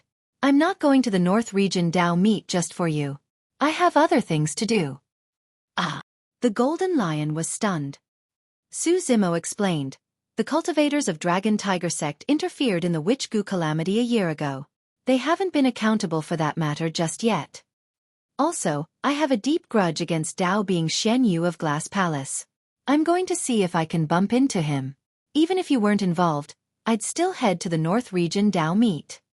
The Golden Lion seemed to be still worried and said, "First, you must be careful when we arrive at the North Region Dao meet. Don't be reckless." "Don't worry, I know what I'm doing." Su Zimo smiled calmly. After pondering for a moment, the Golden Lion reverted to his true form on the spirit vessel. He shrank continuously until he was almost half a person tall. The originally majestic and ferocious Golden Lion now looked like a harmless pet. The reason why the Golden Lion did this was because he was worried he might bring Su Zimo unnecessary trouble. That was because after cultivating to fiend demons, they could take on human form and it was difficult for cultivators to see through their flaws. Therefore, in the cultivation world, if fiend demons were discovered in human form, they would be surrounded and killed by cultivators immediately. It was not hard to imagine how terrifying it was to have a fiend demon in human form sandwiched between many cultivators. All the cultivators would subconsciously assume that this fiend demon had ulterior motives. If a fiend demon were to transform into his true form and shrink to the size of a pet, other cultivators would know that the fiend demon was a cultivator's mount or spirit pet. If it was 10 years ago, the Golden Lion would not have cared about such minor details. Su Zimo would not have minded either. However, the Golden Lion had experienced too much in the past 10 years and had become extremely cautious. He was afraid that Su Zimo and Night Spirit would suffer a calamity because of him and leave his side just like Cuckoo. Night Spirit opened his mouth slightly, as though he wanted to say something but held it back. Both he and Su Zimo knew that the Golden Lion had already developed a knot in its heart. Even if others tried to persuade it, it would be useless. The only way to resolve this mental knot was through Yuwen Wushuang. Night Spirit controlled the spirit vessel and sped for an entire day and night before leaving the territory of Great Zhou. After the Great Zhou dynasty annexed the Great Xia, Great Shang and Great Yu dynasties, its territory was many times larger than before. Of course, the Great Zhou dynasty was far from being able to be called an empire. Its strength was far inferior compared to the Great Qian Empire 10,000 years ago. That was because there were no super sects in the territory of Great Zhou. Not to mention super sects, there weren't even any factions like the 10 upper sects, aristocratic families or gentry clans. In the past, there were 2 super sects in the Great Qian Empire. To be called an empire, one had to possess absolute dominance in a major region. The Great Zhou dynasty was far from that. The moment the spirit vessel left the territory of Great Zhou, a spirit vessel appeared not far away from them. It was leaving Great Zhou as well and sped alongside the spirit vessel of Su Zimo and the others. The spirit vessel was majestic and domineering. It was clearly extraordinary. Compared to the spirit vessel opposite, the spirit vessel that Su Zimo and the others sat on was much more simple and crude. Su Zimo's gaze shifted to the gigantic spirit vessel opposite him. There were 6 people at the bow, 3 youngsters, 2 male and 1 female. Behind the 3 youngsters were 2 middle-aged men. The gigantic spirit vessel was controlled by another old man in plain clothes. The old man looked ordinary. However, Su Zimo was sharp and experienced. He had interacted with cultivators like that too many times. Even without using his spirit consciousness, he could sense that the old man was a Dharma-characteristic Tao Lord. It was not only the old man. Even the 2 middle-aged men behind the 3 youngsters were Dharma-characteristic Tao Lords. It was quite rare to meet 3 Dharma-characteristic Tao Lords in this vicinity. Su Zimo thought of something and narrowed his eyes.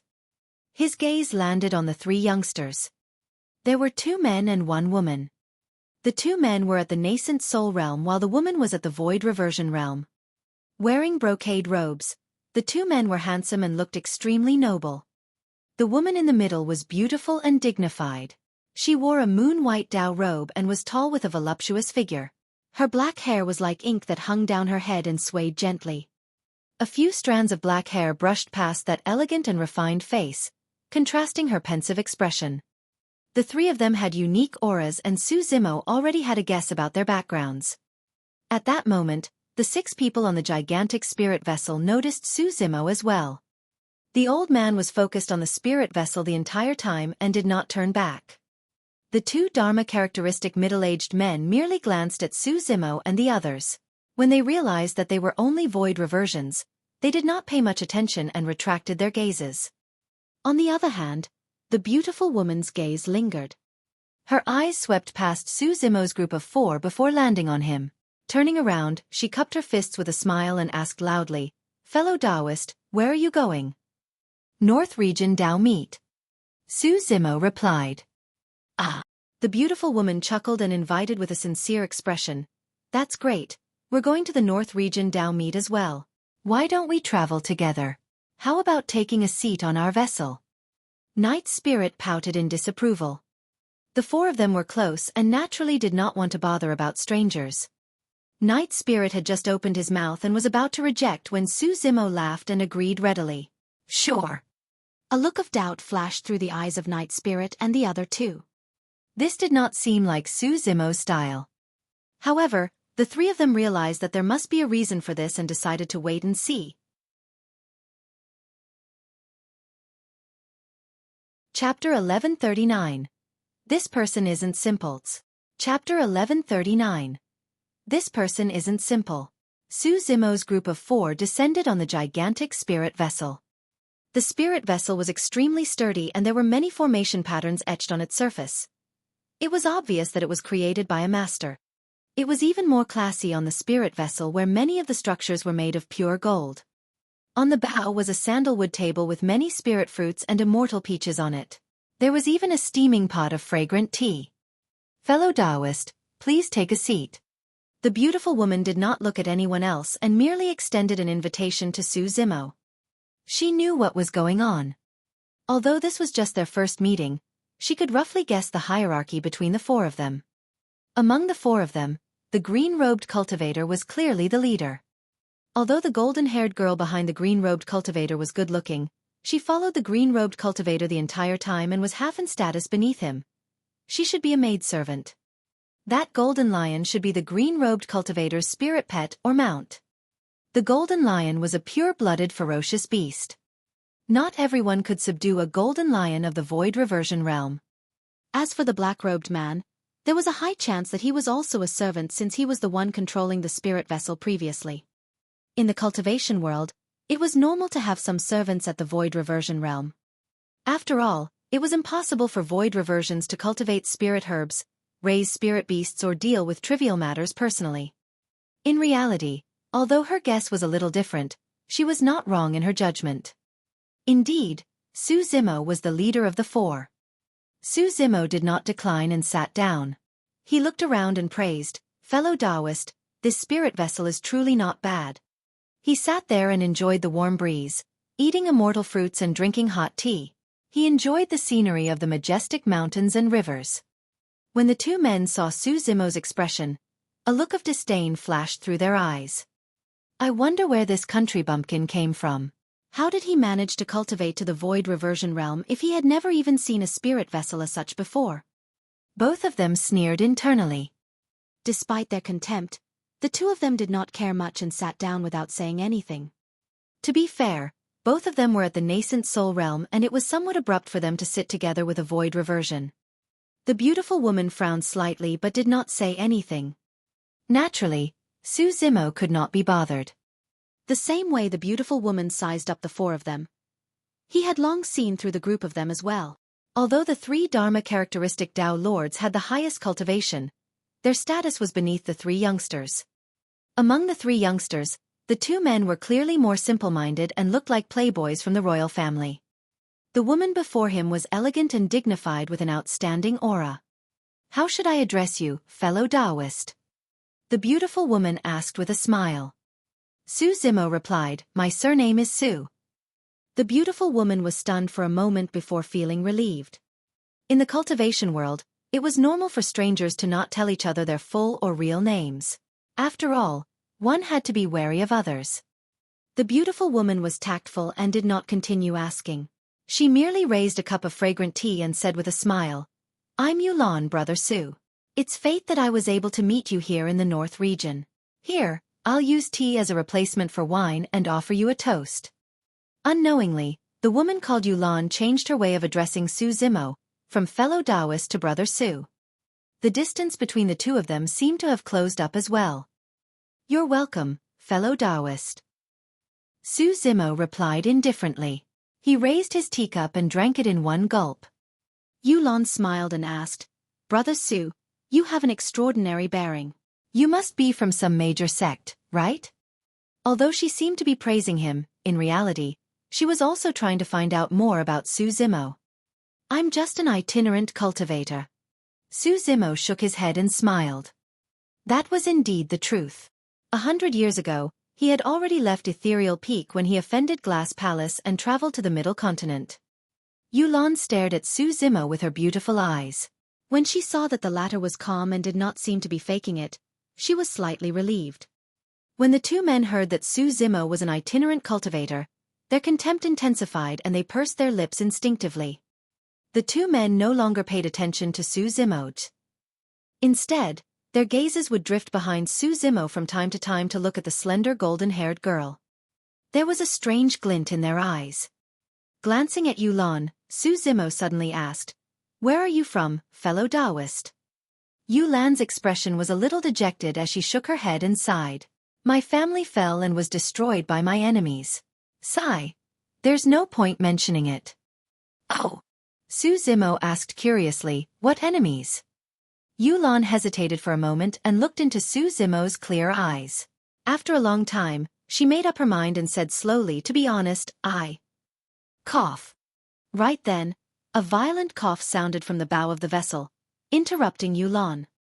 The old man who was initially controlling the spirit vessel stood up unsteadily and lamented, "I'm getting old. Sigh. My body can't take it anymore after controlling the spirit vessel for a while." He staggered towards them. Yulan stood up hurriedly with a concerned expression. "Sorry." She smiled apologetically at Su Zimo, supported the old man and left the table, heading towards the cabin. Su Zimo smiled faintly. The old man was a Dharma characteristic Tao Lord. Although he was already in his twilight years, he was far from being this weak. The reason why that scene unfolded was because the old man did not want Yulan to continue. Yulan instantly understood the old man's intentions and supported him to leave temporarily. This sort of trick could be hidden from those who were inexperienced.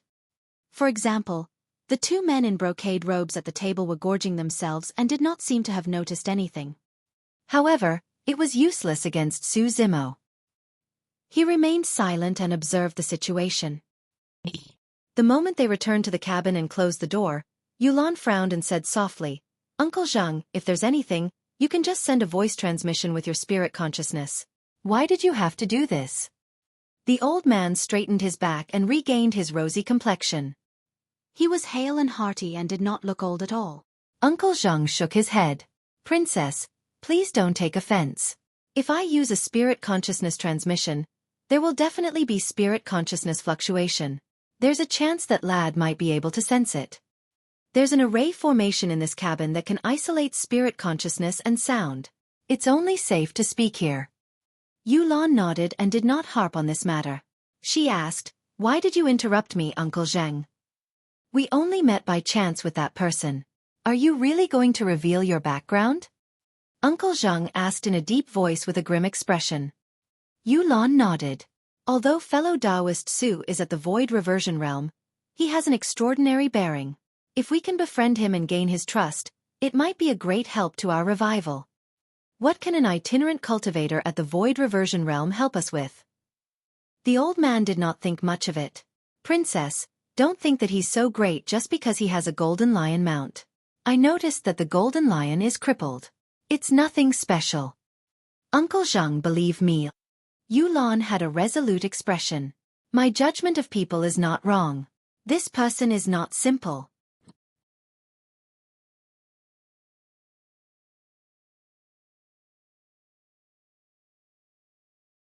Chapter 1140. Royalty of the Three Dynasties. Chapter 1140. Royalty of the Three Dynasties. On the bow. Not long after Yulan supported the old man and left, Night Spirit, whose head was initially lowered and was silent, flickered his eyes as though he sensed something. First, that Yulan person is a princess. Night Spirit used his spirit consciousness to send a voice transmission to Su Zimo. There was indeed an array formation above the cabin that could isolate spirit consciousness and sound. In fact, even Su Zimo could not hear the conversation between Yulan and the other person. However, Night Spirit could hear it. "Yes." Su Zimo replied without any surprise. "You knew about it long ago first?" Night Spirit asked in surprise. Su Zimo smiled gently and sent a voice transmission. "Yulan is a princess while the other two are princes. If I'm not wrong, the three of them should be from the Great Yu, Great Xia and Great Shang dynasties." Ah! Night Spirit was even more surprised. Su Zimo explained, "This spirit vessel is classy and graceful. It's filled with jewels and treasures. If you take a closer look, you'll see many features of the royal family. Furthermore, the way the three of them sit and walk is different from ordinary cultivators. Only those from the royal family would possess such characteristics." After pondering for a moment, Night Spirit came to a realization. When he saw the three of them, he felt that there was something familiar about them. It turned out that the three of them were similar to Ji Yaoxue in that they came from royalty. That's not all. Su Zimo continued, "This spirit vessel came from the Great Zhou dynasty's territory, and there are three Dharma characteristic Tao lords on it. The only factions in the Great Zhou dynasty that have three Dharma characteristic Tao lords are the three dynasties." Prior to this, he was already curious. Normally, the three dynasties should have Dharma characteristic Tao lords guarding them. However, after the three dynasties were destroyed, the three Dharma characteristic Tao lords disappeared without a trace. To think that they had hidden themselves alongside the bloodline of the royal families of the three dynasties. Right now, they seem to be heading to the North region Tao meet with a motive. The three dynasties were destroyed by the Great Zhou. To a certain extent, the bloodline of the three dynasties posed a threat to Ji Yaoxue. First, should we? When Night Spirit knew of their identities, his tone suddenly turned sinister.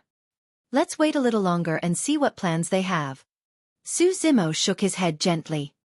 If these people cultivated peacefully from now on and did not interfere in the fight between the dynasties, there was no need for him to kill them all. Su Zimo and Night Spirit were communicating through spirit consciousness. On the other side, the two princes were also communicating through their spirit consciousnesses. After a long time, they exchanged glances and revealed sinister smiles. Miss, stop standing. Come and sit as well. The slightly plump brocade-robed man narrowed his eyes and greeted with a chuckle, sizing Nian Qi up brazenly. Nian Qi merely glanced at that person indifferently without saying anything or moving. He was one of the princes of Great Shang and had seen countless women. However, those women were nothing compared to the girl before him. Not only was the prince not enraged by Nian Qi's cold and handsome appearance, he was even more tempted. Earlier on, he had already discussed with the Prince of Great Xia beside him on how to take down this girl. In the worst-case scenario, they would have the two imperial advisors kill the green-robed cultivator. The two imperial advisors were Dharma-characteristic Tao lords after all and stood right behind them. When the Prince of Great Xia saw that Nian Qi did not react, he chuckled and stood up. Extending his palm, he grabbed Nian Qi's wrist and said, "Don't be shy. Come and sit." Initially, Su Zimo was communicating through spirit consciousness with Night Spirit. The moment he caught sight of the Prince of Great Xia extending his arm, Su Zimo's gaze turned cold instantly. Right away, the temperature of the entire vessel dipped. The atmosphere seemed to have frozen. Initially, the two Dharma-characteristic Tao lords standing at the side merely frowned slightly at the sight. Suddenly, both of them shuddered and gasped. Pest! The killing intent that the green-robed cultivator exuded made both of them shudder. If that was the case for Dharma-characteristic Tao lords, it was even worse for the princes of Great Shang and Great Xia, who were merely at the nascent soul realm and were weaker. Instantly, their bodies turned extremely stiff and their expressions froze as well. Their eyes were filled with shock and their hairs stood on end. It was as though they were about to face a calamity the next moment. Who was Su Zimo? How many people had he killed? What sort of people had he killed? Even ordinary void reversions would not be able to withstand his killing intent, let alone nascent souls. It was even possible for cowards to be scared to death on the spot. You better retract your claws. Su Zimo's gaze shifted to the Prince of Great Xia and he said indifferently, unless you don't want them anymore. His tone was extremely calm. However, it sent chills down one's spine. Almost without hesitation, as though it was an instinct to avoid danger, the Prince of Great Xia retracted his arm and retreated a few steps, hiding behind a Dharma-characteristic Tao lord. Clang! Clang! The Prince of Great Shang stood up hurriedly. In his panic, he bumped into his seat and made a sound. His face was pale and his legs went limp. He nearly fell to the ground and scrambled to hide behind another Dharma-characteristic Tao lord. Imperial advisor. He wants to kill me. The voice of the Prince of Great Shang trembled slightly with a shocked expression. The two Dharma-characteristic Tao lords no longer cared about shame when they saw how useless their princes were. Both of them had grim expressions and fixed their gazes on Su Zimo. Fellow Taoist, what's the meaning of this? One of the Dharma-characteristic Tao lords took a deep breath and composed himself once more, his gaze turning sharp. He was at the Dharma-characteristic realm after all. The green-robed cultivator before him was only at the void reversion realm. They might have been imagining things earlier on. What's wrong with that? Right then, not far away, the door of the cabin opened and Yulan and the old man at the helm walked out, asking loudly. Initially, Yulan was chatting with Uncle Zheng. However, she realized that something had happened at the bow of the vessel and hurried over. Yulan, you came at the right time. The Prince of Great Xia mustered his courage and said, "This impertinent Su tried to rebel and actually wanted to kill us." Oh! Yulan's expression did not change as she asked, "Why did he try to kill you?" Because. The Prince of Great Xia was stumped momentarily. It was way too embarrassing to mention that he harbored ill intentions towards the maidservant. The Prince of Great Shang braced himself and declared loudly, "No matter what, he has committed a grave sin by wanting to kill us. He deserves death. Get lost." Suddenly, Yulan hollered with a dark expression and said coldly, Return to the cabin and stay there obediently. Don't come out and embarrass yourself. The Prince of Great Shang shrank his neck and did not dare to make a sound. You! However, the Prince of Great Xia had an indignant expression as he turned around. Imperial Advisor Shi. The Dharma characteristic Dao Lord sighed. You guys should head back and reflect on yourselves. Upon hearing that, the two princes felt their hearts turn cold. They could only grit their teeth and swallow their anger before turning to leave. Chapter 1141. Powerful Sixth Sense. Chapter 1141. Powerful Sixth Sense. The two princes were indignant. However, they did not know that if Yuwen had not asked them to leave, they would have been two corpses by now. If the two imperial advisors wanted to protect them, they would die along with them. Brother Su, I'm sorry. Yuwen revealed an apologetic expression and bowed toward Su Zimo, saying sincerely, no matter how they offended you earlier on, I'll apologize to you here. It was out of Su Zimo's expectations that Yuwen would do something like that given her status as a princess. They had only met by chance. To think that Yuwen would stand on his side and even offend the two princes. Initially, he had intended to make use of this incident to start a massacre. Now that Yuwen was like that, it was not convenient for him to make a move. Su Zimo nodded without saying anything more. The imperial advisors of Great Shang and Great Xia exchanged glances and lamented internally. Their two princes were royalty as well. However, compared to Princess Yuwen, they were like dung. Faced with the same situation of their dynasty's destruction, the Princess of Great Yu before them was trying her best to befriend various major sects, factions and paragons so that she can revive her dynasty. However, their princes were merely thinking about women. The two imperial advisors had already decided that if the trip to the North region Dao meet resulted in a successful revival of their dynasties, they would follow Princess Yuwen. In their opinion, Princess Yuwen, who was similarly a woman, was no weaker than the current Empress of Great Zhou. The reason why the Empress of Great Zhou could gain her current achievements was all because of that Dao being desolate martial. Uncle Zhang continued to steer the spirit vessel forward. Yuwen sat back down and pondered for a moment before saying, to be honest, I'm a princess of the Great Yu dynasty. Those two are princes of the Great Xia and Great Shang dynasties. After saying that, Yuwen paused for a moment and looked into Su Zimo's eyes. The two imperial advisors standing behind her felt their hearts skip a beat as they glared at Su Zimo, wanting to see how the latter would react. Unfortunately, they were disappointed. Su Zimo's expression was calm and his eyes were deep without any emotions. It was as though the title of prince and princess was no different from any other mortal in the eyes of the green-robed cultivator. How could this be? Could it be that this green-robed cultivator had not even heard of the four dynasties of the North region? The two imperial advisors muttered internally. Right then, Su Zimo said indifferently, from what I know, the three dynasties of Great Shang, Great Xia and Great Yu have already been destroyed. When Yuwen saw that Su Zimo did not show any hostility, she was relieved. Yes. She let out a bitter laugh and sighed gently. It coincidentally happened when our dynasty was down on our luck, as fate would dictate. After a brief pause, Yuwen's gaze turned resolute once more. However, I'm indignant. I'm not willing to lose to the Empress of Great Zhou. I want to revive my dynasty. Revive your dynasty. Su Zimo raised his brow. Yuwen nodded heavily. The reason why the Great Zhou dynasty is in such a state today is not because of how strong they are. It's just because of a combination of many factors. That was true. The reason why the Great Zhou dynasty was able to unify so smoothly was mainly because of the calamity of the witch Gu. It caused the three dynasties to collapse and fall apart without fighting. Yuwen continued, I believe that I'm not inferior to the Empress of Great Zhou. Her only backing is just that Dao being desolate martial. When he heard that, a strange look flashed through Su Zimo's eyes. Although Dao being desolate martial was famous in the current cultivation world, not many people had seen his appearance. Yuwen did not know that the person sitting in front of her was Dao being desolate martial.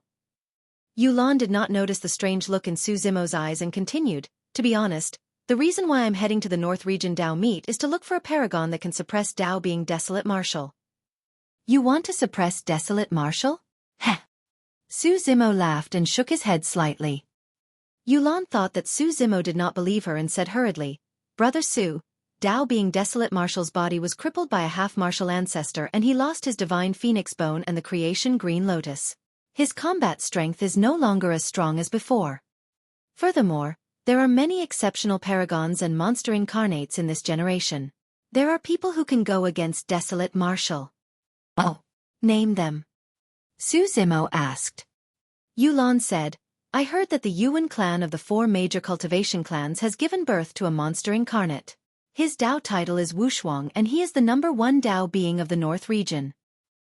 The reason why I'm heading to the North region Dao meet is because I hope to get this person to help. If Dao being Wushuang can make a move to suppress Desolate Marshal and fight against Ethereal Peak with the Yuwen clan's power, great, you will definitely be able to revive our dynasty." Su Zimo's heart skipped a beat and he realized that Dao being Wushuang should be Yuwen Wushuang. At the mention of Dao being Wushuang, a look of hatred flashed through the eyes of the Golden Lion. However, he was sprawled on the side and no one noticed him. Su Zimo asked again, "Do you have a deep relationship with Dao being Wushuang?" "Not really." Yulan shook her head and sighed gently. "Although we're both at the Void Reversion Realm, I don't have the chance to come into contact with Dao being Wushuang given his status. I'm just a stranger." "If that's the case, why would he help you?" Su Zimo asked. When she heard that question, Yulan suddenly fell silent. The atmosphere became awkward. Forget it, forget it." Su Zimo waved it off casually. To be fair, Su Zimo was not curious what methods Yulan would use to employ Yuwen Wushuang's help. He was merely asking casually earlier on. Yulan took a deep breath and suddenly raised her head. "I heard that Dao being Wushuang likes beauties." Pausing for a moment, her face turned slightly red. Gritting her teeth, she said, "I think that I'm not bad looking. Furthermore, I'm at the Void Reversion Realm and was once the Princess of Great Yu. I believe that he'll definitely be interested." Su Zimo was momentarily stunned. He had not expected Yulan to have such plans. "Is it worth it?" Su Zimo asked instead. "As long as I can help Great Yu revive, there's nothing wrong with sacrificing my body." Yulan's tone was firm. But right after, her eyes dimmed and she smiled bitterly. "I'm sure you must be despising me, right?" "That's right, I deserve to be looked down upon for belittling myself like this." This was something extremely private and shameful. For some reason, Yulan told it to Su Zimo. "You don't have to say that." Su Zimo shook his head. Yulan sniffed and forced a smile. "I've been holding it in for a long time. It's much more comfortable to talk about it. For some reason, I just feel that you're trustworthy." Pausing for a moment, she blinked at Su Zimo. A woman's sixth sense is very accurate. Standing behind Su Zimo, Nian Qi could not help but roll her eyes cutely and thought to herself that this woman was an idiot. She wished she could say it out loud. What bullshit sixth sense? This handsome, refined man before you is the Dao being Desolate Marshal that you want to suppress. Night Spirit's gaze turned strange as well. When Su Zimo saw how honest the other party was, he could not pretend any longer and sighed. "Actually, my name is Su Zimo."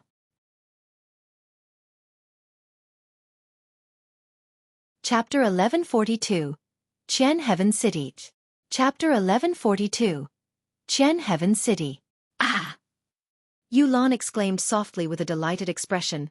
"Brother Su, you finally let down your guard and told me your real name." Su Zimo was stunned. Yulan's reaction was completely out of his expectations. Instinctively, he looked at the 3 Dharma characteristic Dao Lords. The 3 Dharma characteristic Dao Lords did not react either when they heard Su Zimo's name. Desolate Marshal wishes to establish a Dao and impart martial arts to all living beings. Everyone knew of the title Desolate Marshal. Apart from some old friends, not many people in the cultivation world knew that Desolate Marshal's name was Su Zimo. It was like how everyone knew of the title of Azura but did not know that his name was Yen Beichen. There were many void reversions that died in the hands of Su Zimo, and he did not know the names of some of the titular disciples either. To these paragons and monster incarnates, the Dao title was their symbol. Usually, when befriending other fellow Daoists, they would only say their Dao titles. A name like Su Zimo was more like a mark of the mortal world. Su Zimo was slightly stunned, but he reacted quickly and felt relieved. That was normal. Although he was bent on killing Dao being Xian Yu, he did not know Dao being Xian Yu's name at all. It was enough that he knew that his Dao name was Xian Yu and that he was from Glass Palace. It did not matter what his name was. Initially, Su Zimo's intention was to remind Yulan. In fact, he was already prepared for a huge battle. However, he did not expect that Yulan did not know his name. Instead, she misunderstood his intentions of revealing his name as him letting down his guard. Brother Su, I want to revive my dynasty. Are you willing to help me? Yulan took a deep breath and looked at Su Zimo without blinking, asking softly with anticipation. Su Zimo shook his head. Yulan's eyes dimmed.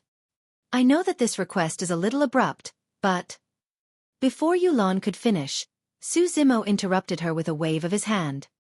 With a calm expression, he replied bluntly, Don't think about reviving your dynasty anymore. It's impossible. Yulan frowned slightly and felt a little angry. It was her dream to revive her dynasty. She did not want to admit defeat. She did not think that she would lose either. As long as she could obtain Dao being Wushuang's help and suppress Dao being Desolate Marshal, she would definitely be able to rebuild the Great Yuwen fight against the Great Zhou for a split of the North region's territory. Earlier on, she thought that this person was pleasing to the eye. However, she suddenly realized that this green-robed cultivator was a little annoying. Brother Su, even if you don't intend to help, there's no need to attack me as such, right? Yulan tried her best to control her emotions and said in a deep voice, If I can obtain the support of some aristocratic families or gentry clans during this trip to the North region Dao meet, not only will I be able to revive my dynasty, I might even be able to overturn the Great Zhou dynasty. Impossible. Su Zimo shook his head and smiled, saying word by word, As long as Desolate Marshal is alive, you will never be able to revive your dynasty and topple the Great Zhou dynasty. Fate is decided by our own hands. Yulan's tone turned unyielding as well. I intend to ask Dao being Wushuang to help this time round. If he's willing to help, Desolate Marshal won't be able to do anything. Ha ha ha ha. Su Zimo reared his head and laughed. What are you laughing at? Yulan asked coldly. Su Zimo pursed his lips. Is Dao being Wushuang that powerful? In this generation, there are many paragons and monster incarnates. It's a golden era for the entire Tianhuang mainland. Desolate Marshal isn't invincible either. There will definitely be someone who can surpass him and trample him beneath their feet. Yulan was enraged and her expression turned cold. She could understand why Su Zimo would not want to help her. However, this person was way too despicable. He was actually sparing no effort to attack her. She truly could not accept that. At that moment, Yulan did not realize that Su Zimo was not trying to attack her. Instead, he was reminding her to back off to avoid defeat. Both of them did not have the same viewpoint. They would only end up arguing if the conversation continued. Although the two Dharma characteristic Dao lords behind Yulan did not say anything, their gazes towards Su Zimo were cold. Earlier on, they did not express anything when Su Zimo threatened their princes. After all, their princes were the ones who were unreasonable first. Now that the green-robed cultivator was so brazen as to argue with Princess Yulan, the two Dharma characteristic Dao lords wanted to kill him. As long as Yulan gave the order or a look, both of them would attack decisively. Yulan stood up and intended to leave. The two Dharma characteristic Dao lords even asked with their eyes if she wanted to make a move on the green-robed cultivator. She shook her head gently. Although she was a little angry, it was not to the point where she wanted to kill indiscriminately. Furthermore, she and Su Zimo merely had different thoughts and opinions. The two of them were still chatting casually earlier on, and there was no need for them to kill each other. Yulan turned back to look at Su Zimo. The green-robed cultivator was still sipping his tea indifferently, as though he did not realize that his words had nearly gotten him killed. This person has no shrewdness at all. Could I have misjudged him? Yulan sighed internally and turned to leave. Su Zimo, who was seated at the table, was expressionless, but he sighed internally. If Yulan had not stopped the two Dharma characteristic Dao lords from attacking, the two imperial advisors would have been reduced to two corpses by now. Yulan thought that she had saved Su Zimo's life by stopping the two Dharma-characteristic Tao lords because of her benevolence. However, she did not know that her benevolence had saved herself. For the next few days, Yulan spent most of her time in the cabin. She would only come out occasionally to chat with Su Zimo. However, after their previous argument, there was clearly more animosity between the two of them. Although Yulan did not chase Su Zimo and the others away, she did not have the same enthusiasm as when they first met. On the other hand, the two princes were much friendlier towards Su Zimo. Each time, they would smile and accompany him, as though they had already forgotten about their previous unhappiness. About 10 days later, the outline of a city gradually appeared on the horizon. As they got closer, the city became clearer. The city walls extended for 500 kilometers with no end in sight. Traces of time were etched on the gigantic black bricks. How long was 500 kilometers? Cultivators who had just entered the void reversion realm could only extend their spirit consciousness to a radius of 50 kilometers. Only the spirit consciousness of Dharma-characteristic Tao lords could extend to 500 kilometers. Just by looking at the outline of the ancient city, one could tell that it was grand and majestic, even more spectacular than the capital of the great Zhou dynasty. It was like an ancient behemoth sprawled on the ground. Qian Heaven City. It had a long history and could be traced back to the ancient era. All these years, the North Region Tao meet would be held in this ancient city. Su Zimo's group arrived before the city. Although their spirit vessel was huge, it was as tiny as a grain of sand before the ancient city. "We're finally here." Yulan stood in front of the spirit vessel and murmured softly as she looked at the massive ancient city before her. She had a complicated expression and her eyes flashed with anticipation, struggle, helplessness and shame. "If you regret it, it's not too late to return now." Su Zimo could sense the change in Yulan's emotions and said indifferently. Yulan was silent. Eventually, her gaze turned resolute. As long as she could revive her dynasty, she would not regret it no matter how huge a price she had to pay. "Since I've come this far, there's no way out for me." Yulan clenched her fists and said resolutely.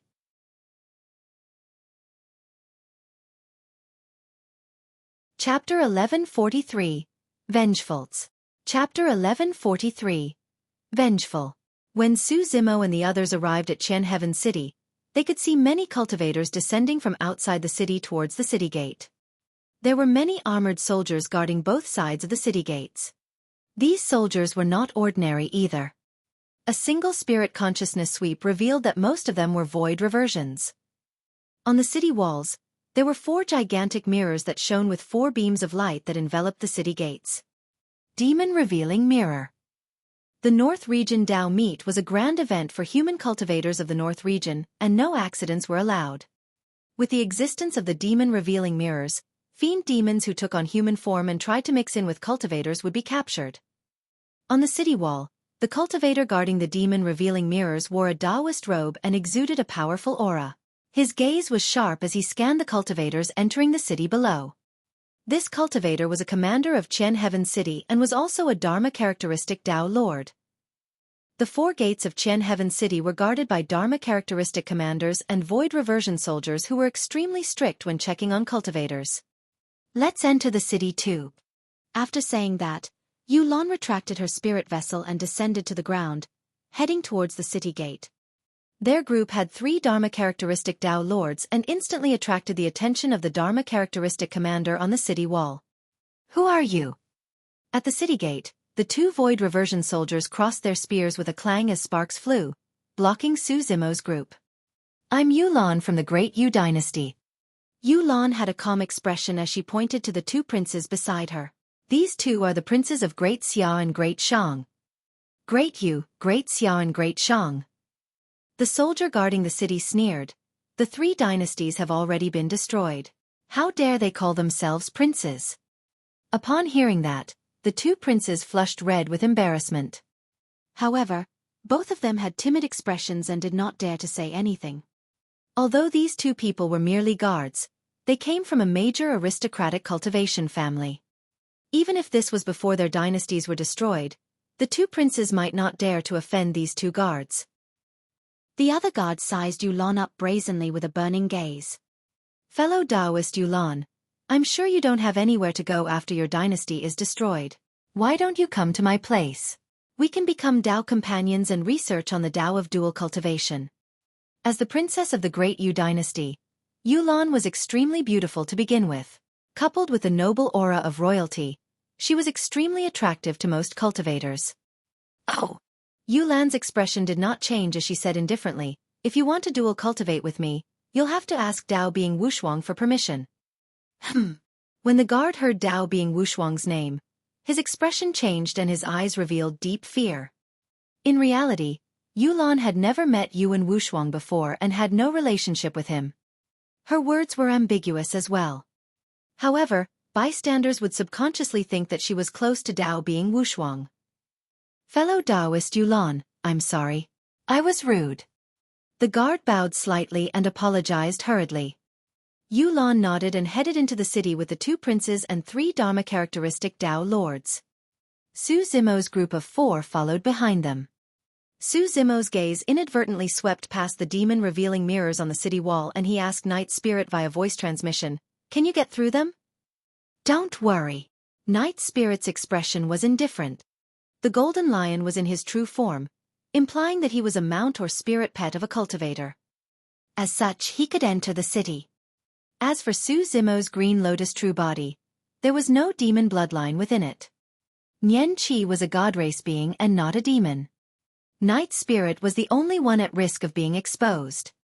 The 4 of them walked to the area enveloped by the demon-revealing mirrors and headed into the city without stopping. When the power of the demon-revealing mirrors landed on Night Spirit, it was as though it had entered a black hole and could not detect any aura at all. There was no reaction from the demon-revealing mirrors. Right then, the commander guarding the city wall frowned and looked at Su Zimo and the others. Earlier on, he suddenly felt his heart palpitate. However, upon careful thought, he did not discover anything unusual. The commander shook his head and continued to scan others. Compared to the repressive tension at the city gate, the center of Qian Heaven City was extremely lively. Cultivators could be seen flying through the air everywhere. There were also cultivators sitting on spirit birds that swept past everyone's heads. Many old structures were built within the ancient city. Many cultivators were gathered on both sides of the long street as well. Some of the cultivators sat on the ground with items that shone with spirit light placed before them. The North Region Dao meet would only be held a few days later. For now, Qian Heaven City was considered as a rare marketplace. Some of the cultivators remained silent and waited for others to step forward, using their spirit consciousness to discuss the price secretly. On the other hand, there were some cultivators who shouted loudly, wanting to attract more cultivators so that their treasures could be sold for a higher price. The 2 princes walked side by side with their spirit consciousnesses fluctuating. It was unknown what they were secretly chatting about. Yulan frowned slightly and pondered for a moment before stopping. Everyone must be tired from the long journey. Let's find a place to rest first. Pausing for a moment, she turned to look at Su Zimo. Since we've already arrived at Qian Heaven City, let's part ways here. Take care, Brother Su. She placed heavier emphasis on the words, take care.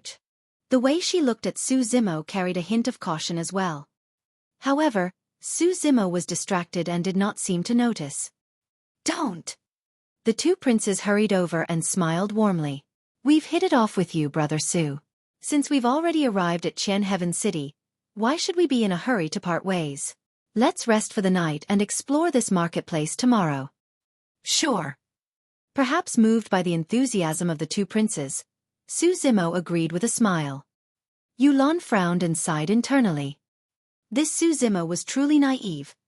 To think that he had not realized that he was in an extremely dangerous situation up till now. For the past few days, the 2 princes had been flattering Su Zimo with a warm expression. However, Yulan knew very well that these 2 princes were born in the royal family and were pampered. They were vengeful people. How could they let things go after being threatened by Su Zimo? It was unusual for the 2 of them to have such a drastic change in attitude towards Su Zimo. Any slightly intelligent cultivator would be able to tell that something was amiss. However, Su Zimo was not the only one in his group to not notice anything. The other 3 were like fools as well. The black-robed man had a cold expression and was indifferent to everything. the crippled golden lion could not understand the schemes of humans. Although the maidservant was extremely beautiful, she was merely a flower vase. As the princess of the Great Yu dynasty, there were some things that she could not explain too clearly. However, she could not bear it and wanted to remind Su Zimo. "Princess, forget it." Right then, Uncle Zheng's voice sounded in her mind. "You've already done your best. If this lad comes along tonight, it will be just his fate." Sigh. Looking at Su Zimo, who was traveling with the two princes and was oblivious to the danger, Yulan sighed helplessly.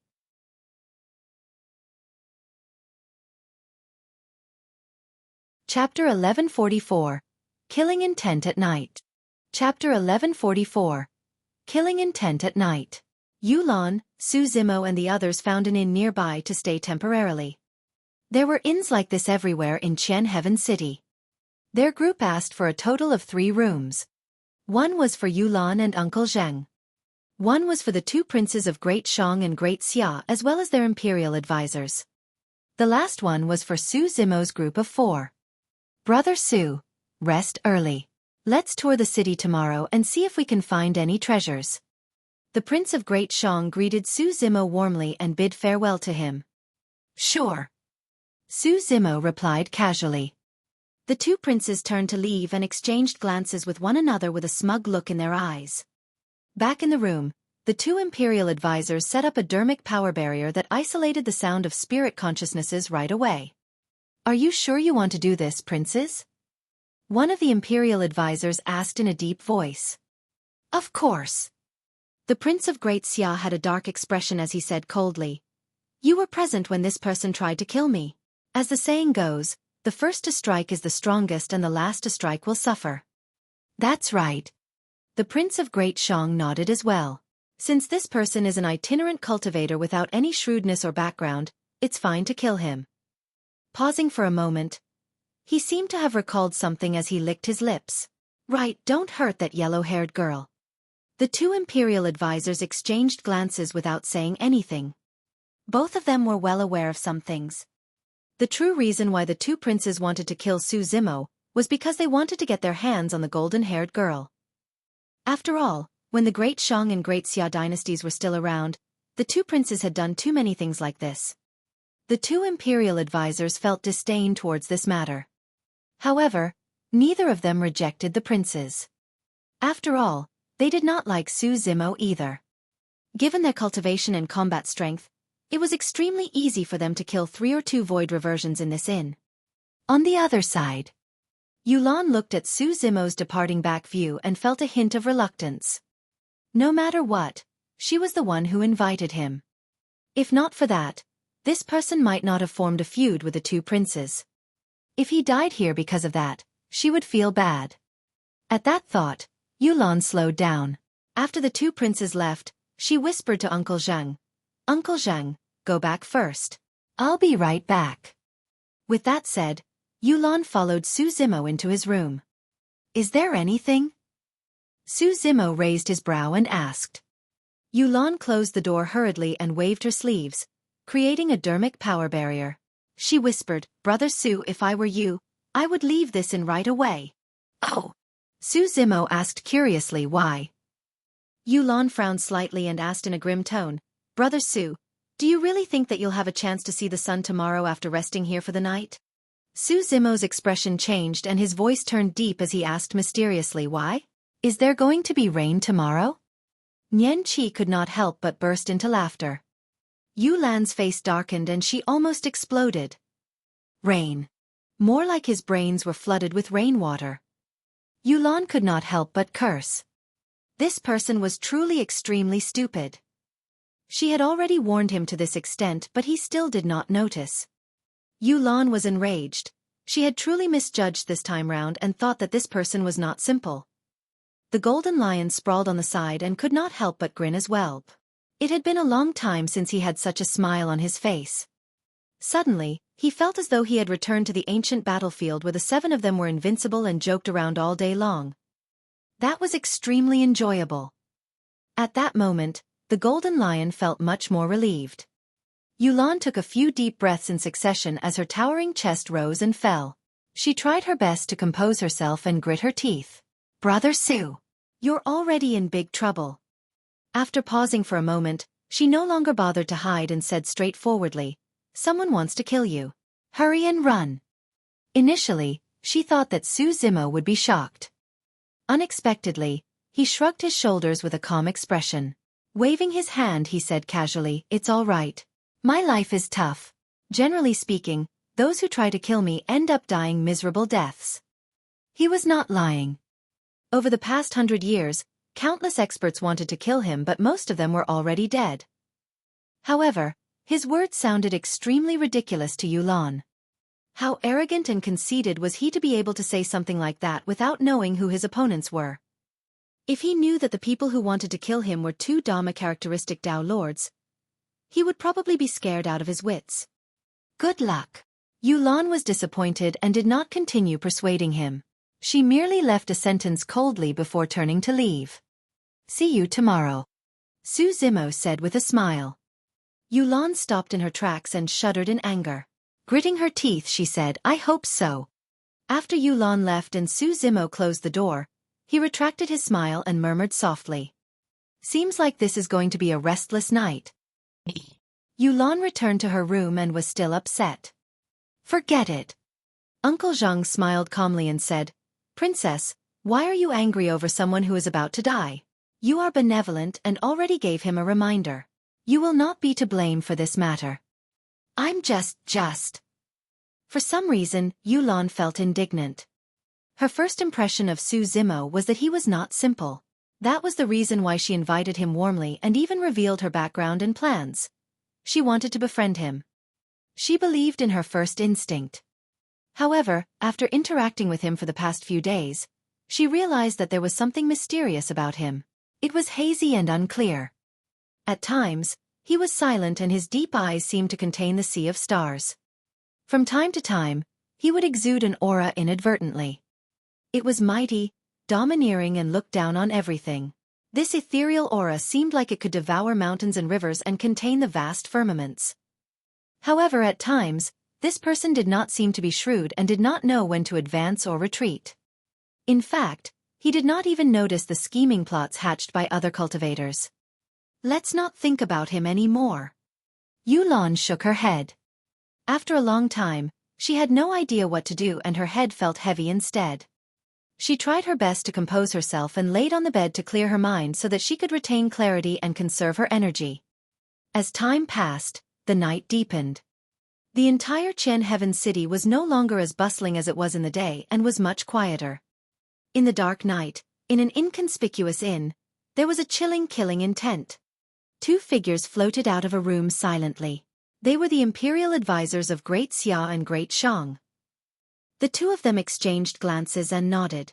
In a flash, they floated towards Su Zimo's room like two ghosts.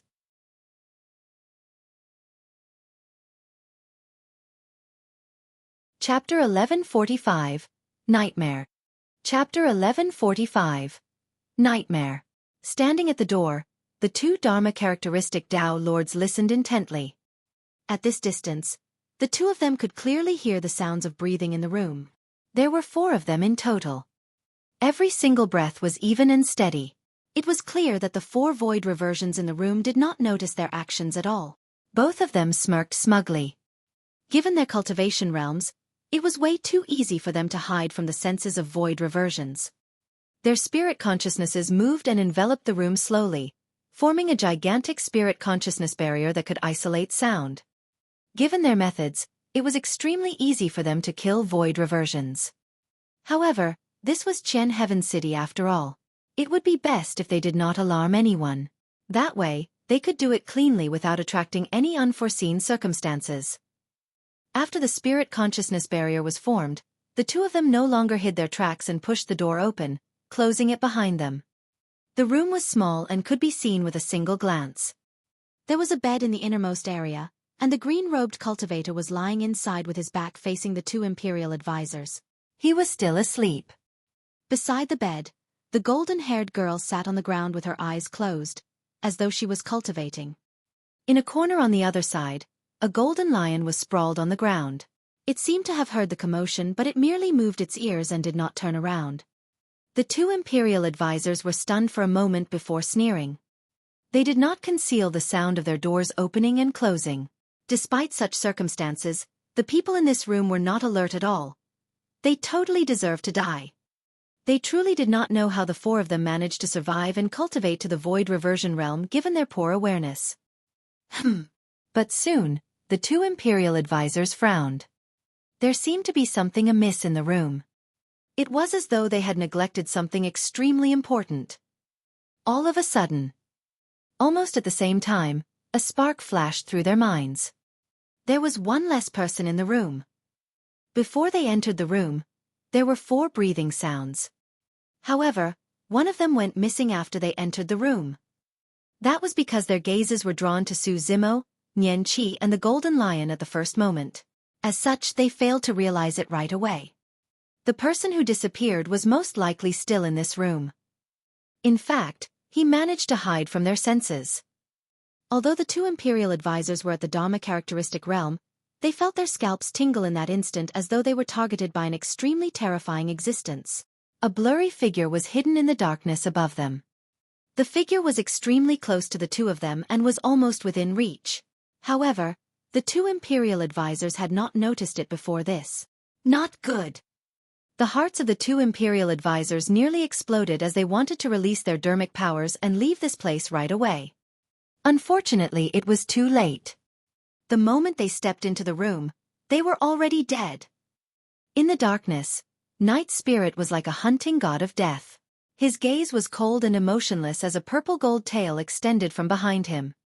A cold glint shone on his tailbone like a sharp spike that pierced through the back of the head of an Imperial advisor instantly and extended out from his glabella. Night Spirit's tail pierced the head of an Imperial advisor. That person's essence spirit died on the spot without a single sound. The moment Night Spirit extended his tail, he extended his palm and stabbed down on the head of another Imperial advisor. There was almost no resistance.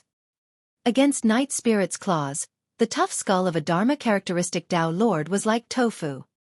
5 bloodied holes appeared on the head of the Imperial advisor. Before he could react, his essence spirit was crushed and he died. If it was a head-on fight, 2 Dharma characteristic Tao Lords might not be as useless. However, Night Spirit planned ahead, hid in the dark and attacked first with the advantage. Before the 2 Imperial advisors could even see how Night Spirit attacked, they were already dead on the spot. Night Spirit's expression was calm as though he had done something insignificant. He stood at the door and listened for a while. After sensing for a moment, he carried the 2 corpses and left the room in a flash. In the darkness, his figure was almost imperceptible like a ghost. In the blink of an eye, he had already infiltrated the rooms of the 2 princes. The room was slightly bigger and there were 2 large beds. The 2 princes were sleeping soundly on the bed. Even in their sleep, they had lewd expressions and drool at the corners of their mouths. They had a plan long ago. If nothing went wrong, the annoying green-robed cultivator, the cold black-robed man and the crippled golden lion would be killed by the 2 Imperial advisors. The golden-haired girl would be the only one left. Once she caught sight of the tragic deaths of those around her the next morning, there was a high chance she would suffer a mental breakdown from the immense blow. At that time, the 2 of them would appear opportunely to comfort and enjoy life with her. With that in mind, the 2 of them were already dreaming. Unbeknownst to them, there was a black-robed man hugging 2 corpses by their bedside, glaring at them coldly. 2 dermic arts shot out from Night Spirit's fingertip and landed on the 2 princes, allowing them to sleep even deeper. Thereafter, Night Spirit placed the Grand Xia's Imperial advisor's corpse gently on the prince's bed. The corpse laid beside the Prince of Great Xia with its body tilted to the side, staring at the lecherous face of the prince with widened eyes. This scene was extremely strange.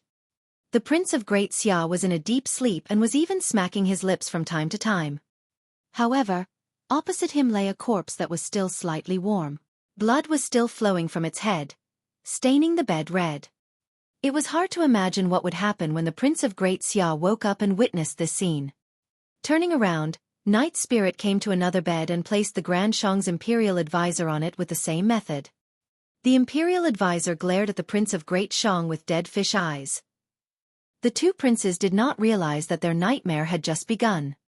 After doing that, Night Spirit smirked and left the room in a flash. The entire process was silent and did not attract anyone's attention. On the other side, in Yulan's room, she tossed and turned, unable to fall asleep. A moment later, Uncle Zheng's voice sounded. "Princess, sleep. That person should be dead." When she heard that, Yulan shuddered and sighed weakly. Actually, Uncle Zheng was also paying attention to the commotion outside. The two imperial advisors of Great Shang and Great Xia left the room and arrived outside Su Zimo's room to set up a spirit consciousness barrier. These actions could not escape Uncle Zheng's senses. Not long after the two imperial advisors entered the room, the spirit consciousness barrier disappeared. Furthermore, the two of them never came out again. This meant that the two of them had already killed everyone in the room cleanly before dispersing their spirit consciousness barriers. Uncle Zheng no longer paid attention to that room. At that moment, he did not realize that right under his nose, Night Spirit had left the room silently to return two corpses.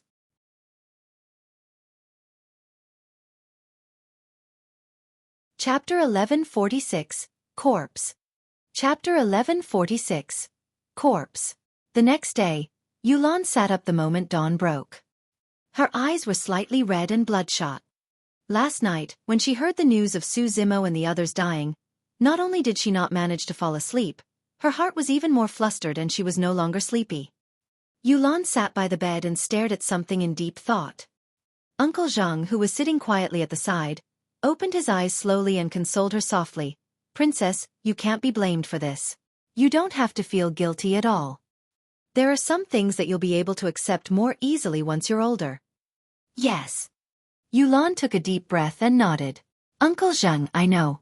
Right now, the most important thing for me is to revive my dynasty." Her gaze turned resolute once more. "Nothing can stop me from rebuilding Great Yu."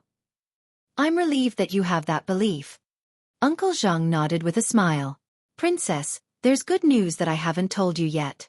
If nothing goes wrong, the two imperial advisors of Great Shang and Great Xia will assist you as well." "For real?" Yulan's eyes lit up. If she could obtain the help of the two Dharma-characteristic Tao Lords, the chance of her rebuilding the Great Yu dynasty would increase. Uncle Zheng nodded. "Those two princes have no ambitions and can't be of much use. They revealed unintentionally to me that they wanted to follow you. As long as you agree to it, I'll help you persuade them to our side today." "All right." Yulan bowed deeply to Uncle Zheng and said sincerely, "Thank you for your trouble, Uncle Zheng. You will always be the imperial advisor of Great Yu and my teacher. Let's go. You haven't slept the entire night.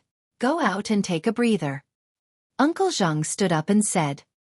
Yulan nodded and pushed open the door. A gust of fresh spirit qi surged over and her spirit was shaken. Instinctively, Yulan's gaze shifted to a room not far away. A cultivator with delicate features should have been alive in that room. But now, he was probably a cold corpse. Right then, the door creaked open. A familiar figure strode out from within, dressed in green robes. He stood at the door with sleepy eyes and stretched lazily with both hands raised. Yulan's mouth gradually widened in shock as she looked at the figure unblinkingly, rooted to the spot.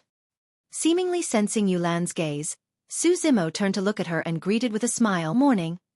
"Ah." Yulan replied softly with a flustered expression. "Morning. How did you?" Yulan blinked but did not know how to ask.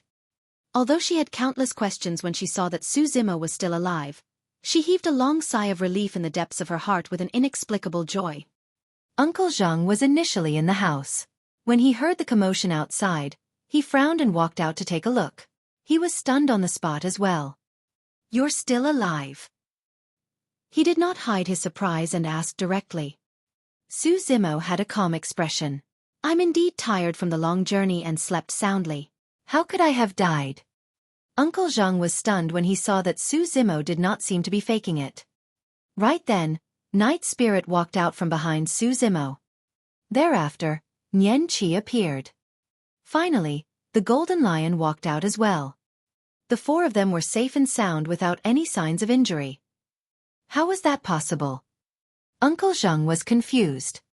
Last night, he clearly sensed the two imperial advisors of Great Xia and Great Shang entering Su Zimo's room. Furthermore, the two of them had specially set up a spirit consciousness barrier. Could something have happened that caused the two imperial advisors to not make a move? Uncle Zhang was prepared to make a move and asked the two imperial advisors what exactly happened in that room last night. Right then, a tragic scream sounded from the room of the princes of Great Shang and Great Xia. Immediately after, another even more tragic scream sounded, filled with endless fear and shock. Uncle Zhang's expression changed. Before he could think about why Su Zimo was still alive, his figure flashed and he dashed towards the room of the two princes.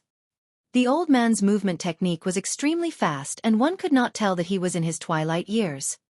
Yuwen followed hurriedly as well. Su Zimo smiled gently and strode slowly towards the room. Bang! Uncle Zhang knocked open the door and rushed in.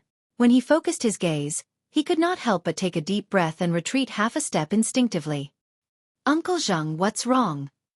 Yuwen came forward and asked hurriedly when she saw Uncle Zhang's odd expression. She then looked into the room.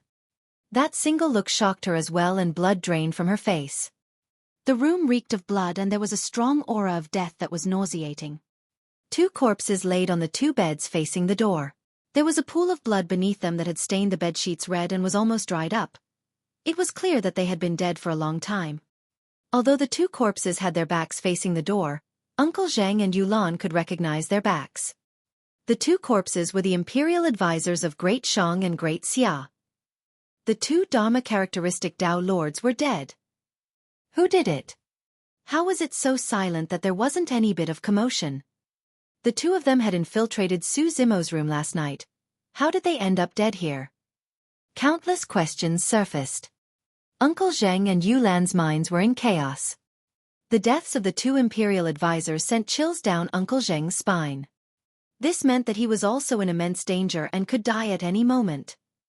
Uncle Zhang was the imperial advisor of a dynasty and a Dharma characteristic expert after all. He calmed down swiftly within a few breaths and entered the room. Enduring her disgust, Yuwen followed suit. Uncle Zhang looked around but did not find any clues. There were no signs of a fight either. Why will you guys don't come over? In the bed, the Prince of Great Xia was curled up in a corner with a frightened expression. His body was trembling as he looked at Uncle Zhang and the others, his voice quivering. On the other bed, the situation of the Prince of Great Shang was not much better. As expected, the two screams earlier on were released by the two princes. When the two of them woke up and saw the two imperial advisors they relied on lying beside them as corpses, glaring at them with eyes that resembled dead fish, who could take it? Even though the two of them were nascent souls, they were both mentally unstable from the sudden shock. Uncle Zhang came to the bedside and frowned when he smelled the stench of urine and feces. The two princes were so scared that they were peeing and shitting their pants. They were no longer as elegant as they were in the past and were cowering in a corner, trembling like mice with nowhere to run. Uncle Zhang clenched his fist slightly and flipped the corpses of the two imperial advisors over. Both of them had horrified expressions and their bulging eyes were filled with immense fear.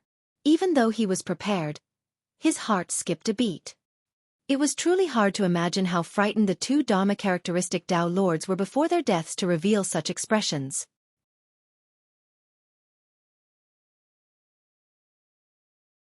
Chapter 1147. Fiendcelestial. Chapter 1147. Fiendcelestial. How could this be? Yuwen frowned and could not help but ask. I have no idea as well. Uncle Zhang shook his head and looked at the two princes who were still in shock in the corner. Perhaps, only they know the answer. I don't know. I don't know anything. The voice of the Prince of Great Xia was still trembling. Uncle Zhang's gaze was sharp as he shouted, Your Highness, calm down. If you don't say anything and the two imperial advisors died for no reason, we might die tomorrow. Leave this place. The Prince of Great Shang seemed to have found a straw to clutch at as he said hurriedly, That's right, I want to leave Qian Heaven City and all of you. I don't want to revive my dynasty anymore. With that said, the Prince of Great Shang scrambled out of the door. The Prince of Great Xia reacted and followed closely behind. Just as the two princes ran to the door, Su Zimo happened to walk in. With a gentle expression, he asked with a smile, Your Highnesses, where do you want to go? The expressions of the two princes changed and they shuddered instinctively. To them, the green-robed cultivator's smile was akin to a Fiendcelestial from hell. We want to go back. The Prince of Great Xia had a fearful expression and his voice was pleading. Su Zimo said, "Don't be like that. Didn't we agree yesterday that we're going to tour Qian Heaven City today?" The two princes were so scared that they were on the verge of tears. How could they be in the mood to tour Qian Heaven City? Both of them knew that they were the ones who sent the two imperial advisors to assassinate Su Zimo. But now the two imperial advisors were dead while Su Zimo was safe and sound. This was something that could not be clearer. The smiling, gentle and scholarly cultivator before them was a Fiendcelestial. Right now, this Fiendcelestial was standing at the entrance, inviting the two of them to travel together. Both of them wanted to cry but had no tears to shed. They could neither advance nor retreat. Su Zimo's gaze shifted to the two corpses in the room and he sighed gently. It's a pity that the two imperial advisors died just like that. Uncle Zhang and Yulan were both staring at Su Zimo. However, they could not read anything from Su Zimo's face. The only suspicious thing was that this person was way too calm. However, it did not make sense for them to relate the deaths of the two imperial advisors to this man just because he was too calm. That was too dogmatic and unreasonable. The two imperial advisors were at the Dharma characteristic realm. However, Su Zimo's group were all at the void reversion realm. There was a difference of a major cultivation realm between them. How was it possible for him to kill two Dharma characteristic Dao Lords silently? Your Highnesses. Uncle Zheng's attention shifted back to the two princes. He asked in a deep voice, "Did the two imperial advisors head out last night?" "Yes." The two of them nodded obediently. "Where?" Uncle Zheng asked. The two princes looked hesitant and stole a glance at Su Zimo, not daring to say anything. Uncle Zheng narrowed his eyes and asked in a deep voice, "Did they head to Su Zimo's room?" I don't know." The Prince of Great Xia shook his head hurriedly. "I fell asleep last night and didn't know anything. The moment I woke up, I saw the Imperial Advisor dead." "Me too." The Prince of Great Xiang added hurriedly. "Why would they come to my room?" Su Zimo looked at the two princes and asked with a fake smile, "The two Imperial Advisors weren't trying to kill me, were they?" "And no." The two princes denied immediately. Su Zimo nodded and said indifferently, "That's good. Usually, those who want to kill me will die miserable deaths." A careless statement may reveal much to an attentive listener. Although Su Zimo said it casually, the two princes were so scared that their hearts skipped a beat. Their faces turned pale and their legs went limp, almost kneeling on the ground. Yulan's heart skipped a beat as well. When she reminded Su Zimo of the impending trouble last night, the latter told her something almost identical. To think that the two imperial advisors would already be dead by dawn today. Could this matter really have nothing to do with him? "I'll head out first. You guys take care of it. We still have to go tour the city later." Su Zimo had just turned around when he paused and glanced sideways. "Your Highnesses will travel with me and not leave secretly, right?" "Absolutely not," the two princes said hurriedly. "That's good." Su Zimo smiled in satisfaction and turned to leave. By the time Su Zimo's figure disappeared completely, the two princes could no longer hold on and collapsed onto the ground, drenched in sweat. "It's him. It must be him." The Prince of Great Xia trembled slightly and murmured repeatedly. "Who is it?" Yulan could not help but ask. "You mean to say that the deaths of the two imperial advisors were caused by Brother Su?" The Prince of Great Xiang nodded repeatedly as well. "Yes, that's the devil." Yulan looked at Uncle Zhang instinctively. The words of the two princes were indeed ridiculous. However, she still wanted to hear Uncle Zhang's speculation. "My first reaction was also Su Zimo." Uncle Zhang said in a low voice, "However, it's definitely not them who did this." "Why do you say that?" Yulan asked. Uncle Zhang pointed to the fatal wounds on the heads of the two imperial advisors and said, "Two wounds that were fatal. This means that the two of them had almost no resistance. In other words, the combat strength of this murderer is superior to the two imperial advisors." Yulan nodded. "That's right.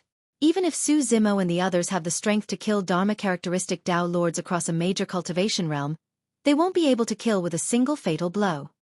That's only one of the reasons. Uncle Zhang said, looking at the 2 wounds, it's clear that it wasn't caused by humans or weapon. As he said that, Uncle Zhang placed his palm on the head of an advisor and said in a deep voice, "This should be the claw of some fiend demon. There's still a trace of demonic qi on it." As for Su Zimo's group of 4, only the lion is a demon. However, his strength is not at that level. Furthermore, the lion's claws are completely different from these wounds. Yulan nodded. That was almost solid proof. However, what she did not expect was that there was a terrifying existence among Su Zimo's group that could even hide from the demon-revealing mirrors. It was impossible for Uncle Zhang to see through Night Spirit's disguise. Yulan looked at the 2 princes. Did you guys hear that? Brother Su can't be the one behind this.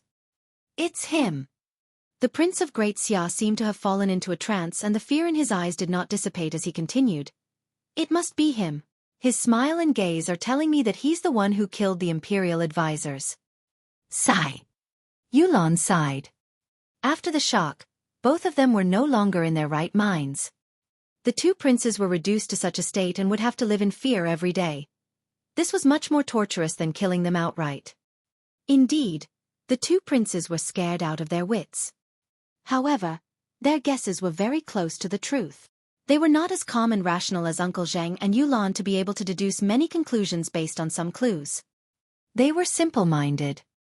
The 2 Imperial advisors went to kill Su Zimo, but the latter was alive while the 2 Imperial advisors were dead. This was definitely Su Zimo's doing.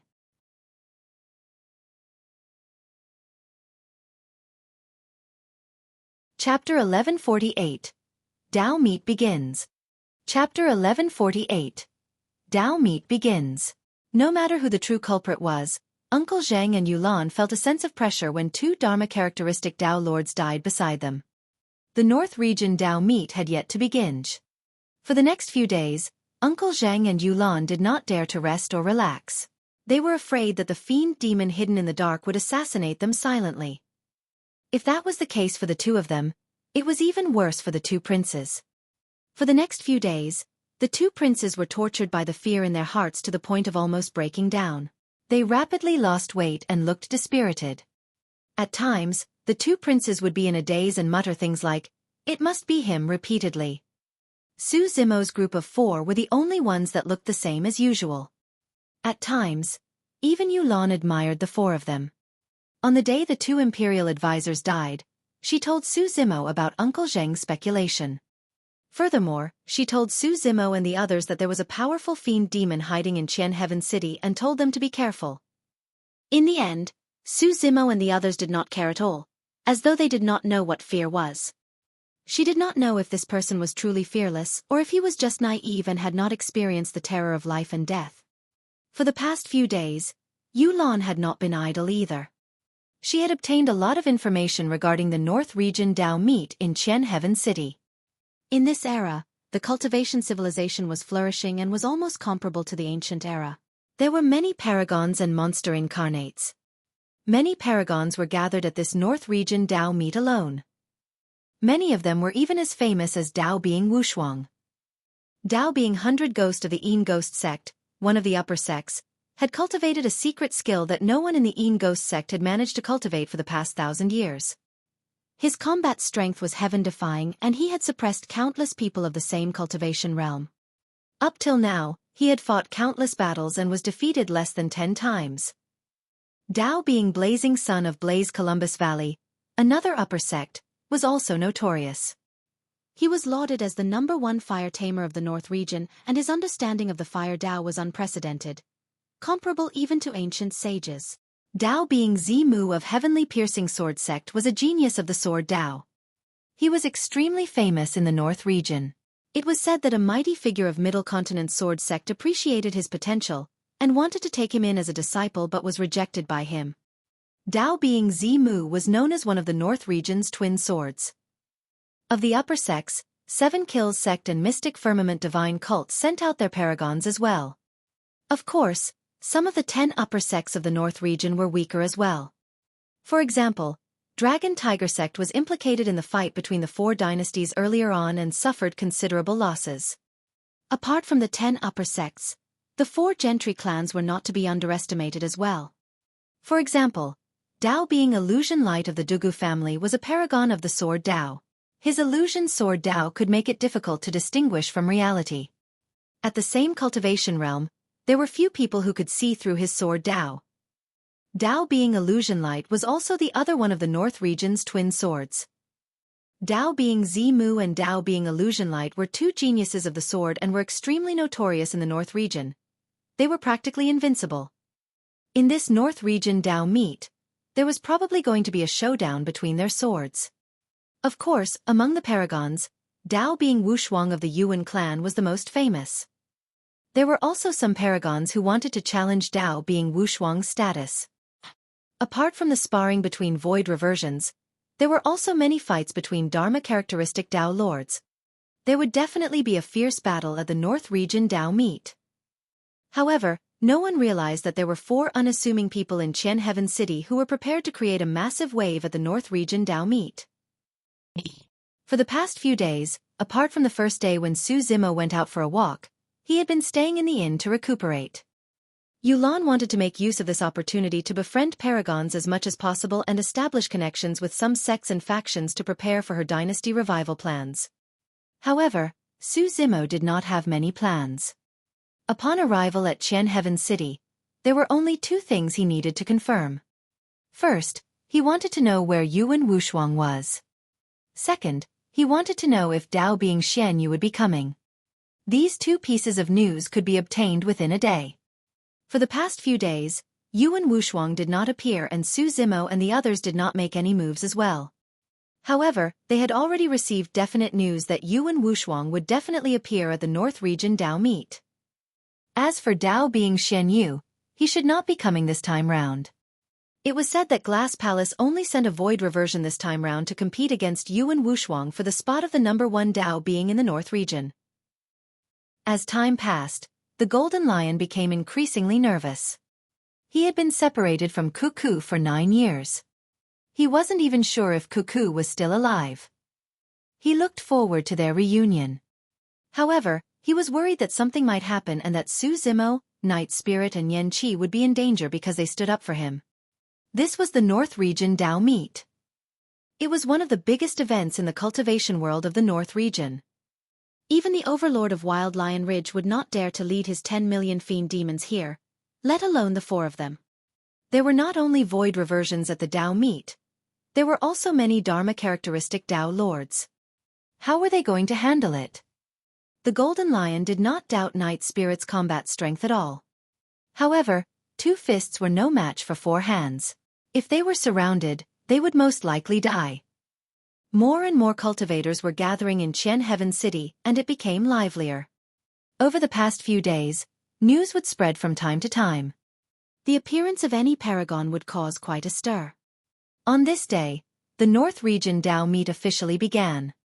Su Zimo tidied his green robes and walked out of the room with Night Spirit, Yan Qi and the Golden Lion. He bumped into Yulan and the others who were approaching. "Brother Su, you're finally willing to come out." Yulan smiled. Uncle Zhang nodded at Su Zimo as a form of greeting. The 2 princes hid behind Yulan and Uncle Zhang, not daring to raise their heads to look at Su Zimo. Su Zimo could not be bothered with the 2 of them. The North region Dao meet was held in the center of the city. In the middle of Qian Heaven City was a gigantic stone platform. The fights between cultivators at the North region Dao meet were conducted on the stone platform. Around the stone platform stood nearly 20 stone pillars. The stone pillars were extremely spacious and could accommodate at least a few hundred people. There were some chairs placed beside tea tables with many spirit fruits and fragrant tea that were set up. Only the top sects and factions of the North region were qualified to ascend the stone pillars. From above, one could look down at everyone and take in the entire view from the high ground. As for cultivators of small sects and factions or itinerant cultivators, they could only squeeze on the ground. By the time Su Zimo and the others arrived, both sides of the street, the restaurants and roofs near the stone platform were already filled with people. A hint of envy appeared in Yulan's eyes as she looked at the cultivators on the stone pillars who were eating spirit fruits and drinking fragrant tea. Those are all paragons of major sects and factions. If I can befriend them, I can even unify the entire North region, let alone rebuild Great Yu. Yulan said softly. Su Zimo smiled and asked instead, "What have you gained in the past few days?" Yulan's expression darkened as she shook her head. These paragons are insufferably arrogant and prideful. Who would be willing to help if there's no benefit? After a brief pause, Yulan continued, however, "It's all right. If I can meet Dao being Wushuang, I believe that I'll definitely be able to move him. As long as he's willing to help, everything will be fine."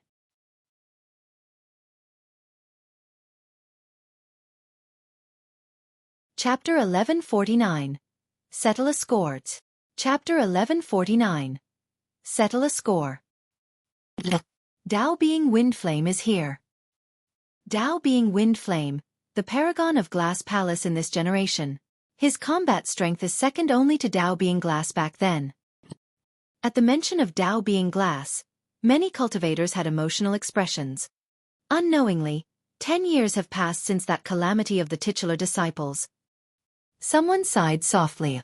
10 years ago, Su Zimo fought against many titular disciples in the Dao inheritance ground and established his Dao heart. In that battle, 8 titular disciples died and it was known as the calamity of the titular disciples. Dao being Glass died within. Suddenly, a cultivator said, "If the desolate marshal appears, Dao being Wushuang won't be qualified to be the #1 Dao being of the North region, right?" The Witch Gu calamity happened within the territories of the 4 dynasties. Not many people witnessed Su Zimo's 2 attacks in the capital of Great Zhou and Ethereal Peak, and it was barely a year since. Not many people in the North region knew of his return.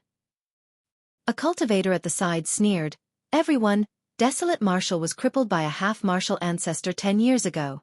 Even if he reconstructs his body, how much of his past combat strength can he have?" Another cultivator said in a deep voice, "Desolate Marshal has offended too many factions. It's best if he remains ignoble. If he dares to appear, countless enemies will come knocking on his door." Yulan was delighted when she heard the discussions around her. Although these paragons could not help her restore her dynasty, if they got rid of Dao being Desolate Marshal, it would mean that the greatest obstacle in her ambition would be removed. "Brother Su, did you hear that?" Yulan rolled her eyes at Su Zimo and said proudly, "Desolate Marshal isn't invincible. He's already at the end of his road.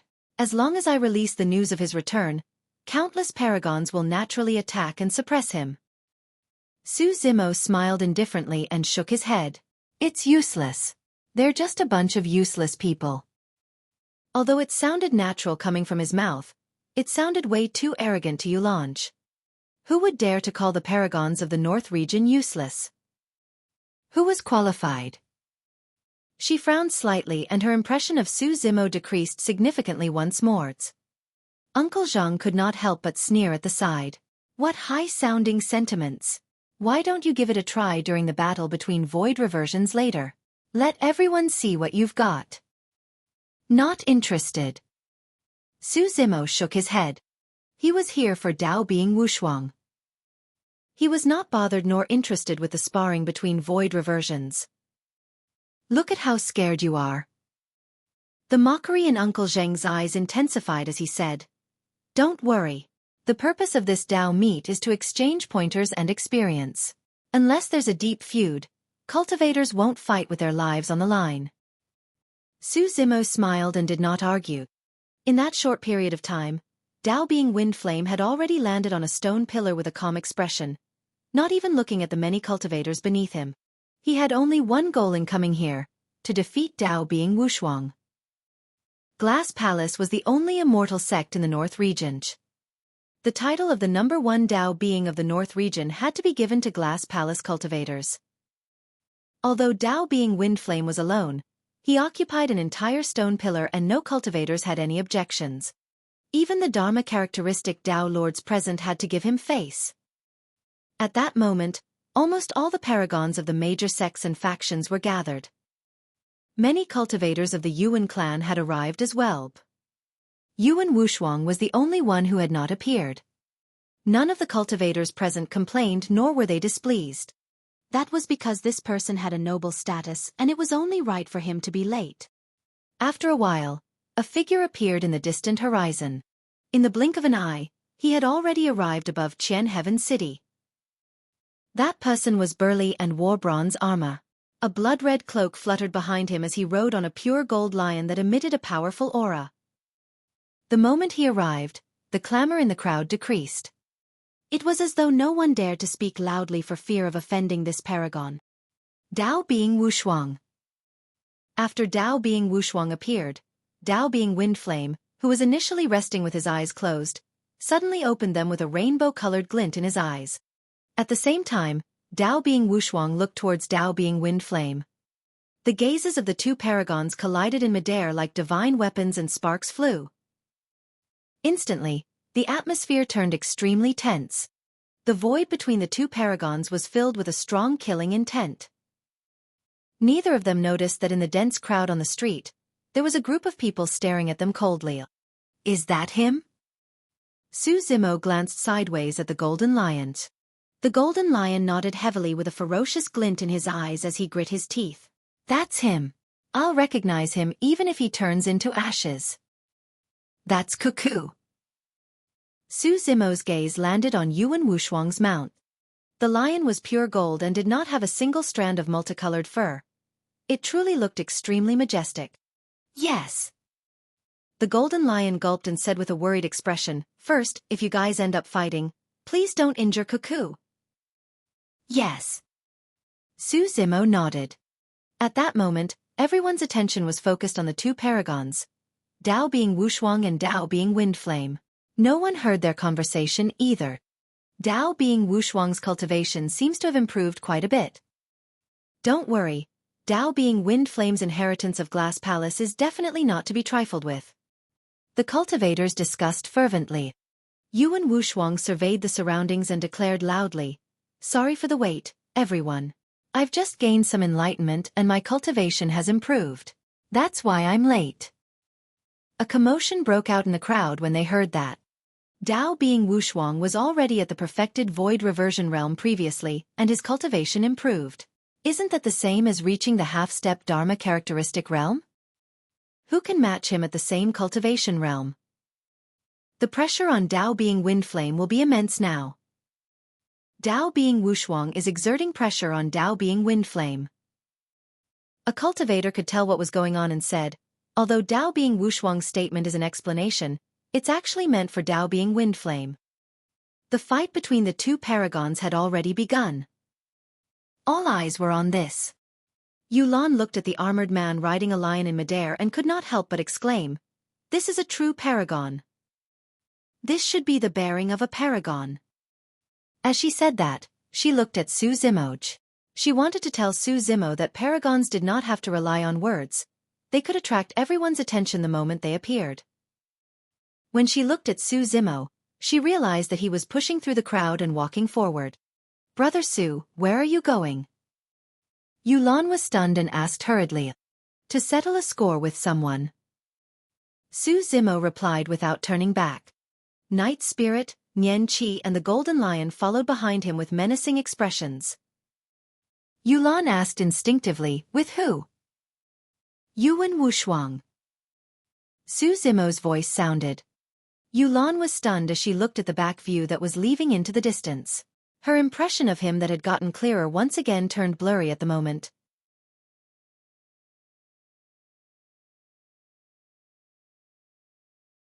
Chapter 1150. Who are you? Chapter 1150. Who are you? In midair, Yuwen Wushuang and Dao being Windflame faced off with a grim atmosphere. But now, 3 humans and a beast suddenly barged into the battlefield, attracting countless gazes. Even Yuwen Wushuang and Dao being Windflame turned to look over. The 3 humans and a beast walked over slowly. Their leader was a man in green robes with refined features. Behind him was a black-robed man with a cold expression and a golden-haired girl. Right at the back, a golden lion limped in. There was nothing unique about the 3 of them and the beast. The only thing special was that their eyes were cold and murderous. Who were the 3 of them? What were they trying to do standing out at this moment? At that moment, there were already cultivators in the crowd who recognized Su Zimo and their expressions changed. The pure gold lion that Yuwen Wushuang was sitting on shuddered and looked at the golden lion with gentle and worried eyes. The golden lion suddenly shouted, "Cuckoo, I'm here to save you." "It's useless." The pure gold lion shook her head with a sorrowful expression and said in human tongue, "Go back, lion. Where did this demon beast come from? How dare you be so arrogant at the North Region Dao meet?" A Yuwen clan cultivator had long stood out and shouted, prepared to kill the golden lion on the spot. "I'll handle this matter." Yuwen Wushuang raised his hand slightly and shifted his gaze to the golden lion, smiling. "So it's you. Fufufu. How dare you? Have you forgotten what I told you before?"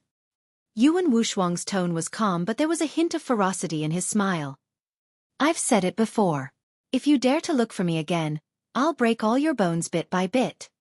He grinned with a chilling killing intent in his tone. His attention was entirely focused on the golden lion, as though he had not seen Su Zimo and the other two. Or rather, even if he saw them, he did not care. "Crazy. He's really crazy." Uncle Zhang shook his head. "The four of them are void reversions and they want to challenge Dao being Wushuang." This time round, Yulan did not say anything. Her eyes were fixed on Su Zimo's face, as though she wanted to make something out of it. "Yuwen Wushuang." Right then, Su Zimo spoke slowly. The moment he said that name, a commotion broke out. Right now, Yuwen Wushuang was the #1 Dao being of the North region and was notorious. Anyone of the same cultivation realm would have to address him respectfully as Dao being Wushuang. Who would dare call him by his name? It was only then that Yuwen Wushuang turned to Su Zimo and the others and sighed gently. "It's been many years since anyone has been so rude to me. Little lion, your helper is truly impolite." All the cultivators present could sense the killing intent in Yuwen Wushuang's tone. Many cultivators looked at Su Zimo and the others as though they were looking at a few dead people. Of course, there were also some cultivators who had grim expressions and looked at Su Zimo in disbelief, trembling slightly as though they had thought of something. "Oh," Su Zimo replied indifferently. "What a coincidence. There aren't many people who dare to be so rude to me all these years as well." That was the truth. In the Dao inheritance ground, all the cultivators who dared to attack him had already turned into cold corpses. "Yuwen Wushuang, I have 2 scores to settle with you for coming here." Su Zimo pointed at the pure gold lion in midair and said, "First, you should not have snatched that lion and forced her to be your mount. Second, you shouldn't have broken his leg." Su Zimo pointed at the golden lion and continued. "Ha ha ha ha." Yuwen Wushuang reared his head in laughter as though he had heard the funniest thing in the world. "So you're here to settle scores with me." When the paragons of the other upper sects heard that, they shook their heads incredulously as well. A Yuwen clan cultivator stood out and said coldly, "Are you even worthy of challenging Dao being Wushuang? Take my strike." The void reversion could not hold it in any longer and leaped down from the stone pillar. He summoned a long saber from his storage bag and slashed down towards Su Zimo's head with the might of heaven and earth. 5 dermic patterns burst forth from the saber. It was a perfect Dao being dermic weapon. Before the saber descended, a powerful sharpness burst forth, as though it could destroy everything before it. Yulan's expression changed slightly. The fact that any random cultivator of the Yuwen clan already possessed such combat strength was evidence of how strong the 4 gentry clans were. The other paragons nodded secretly as well. Coupled with dermic powers and blood chi, the might of that slash was pushed to its limits with the momentum of the descent and could not be underestimated. Yuwen Wushuang watched everything calmly without any intention of attacking. Su Zimo stood on the spot motionlessly. Even when he was enveloped by the saber aura, his expression did not change at all.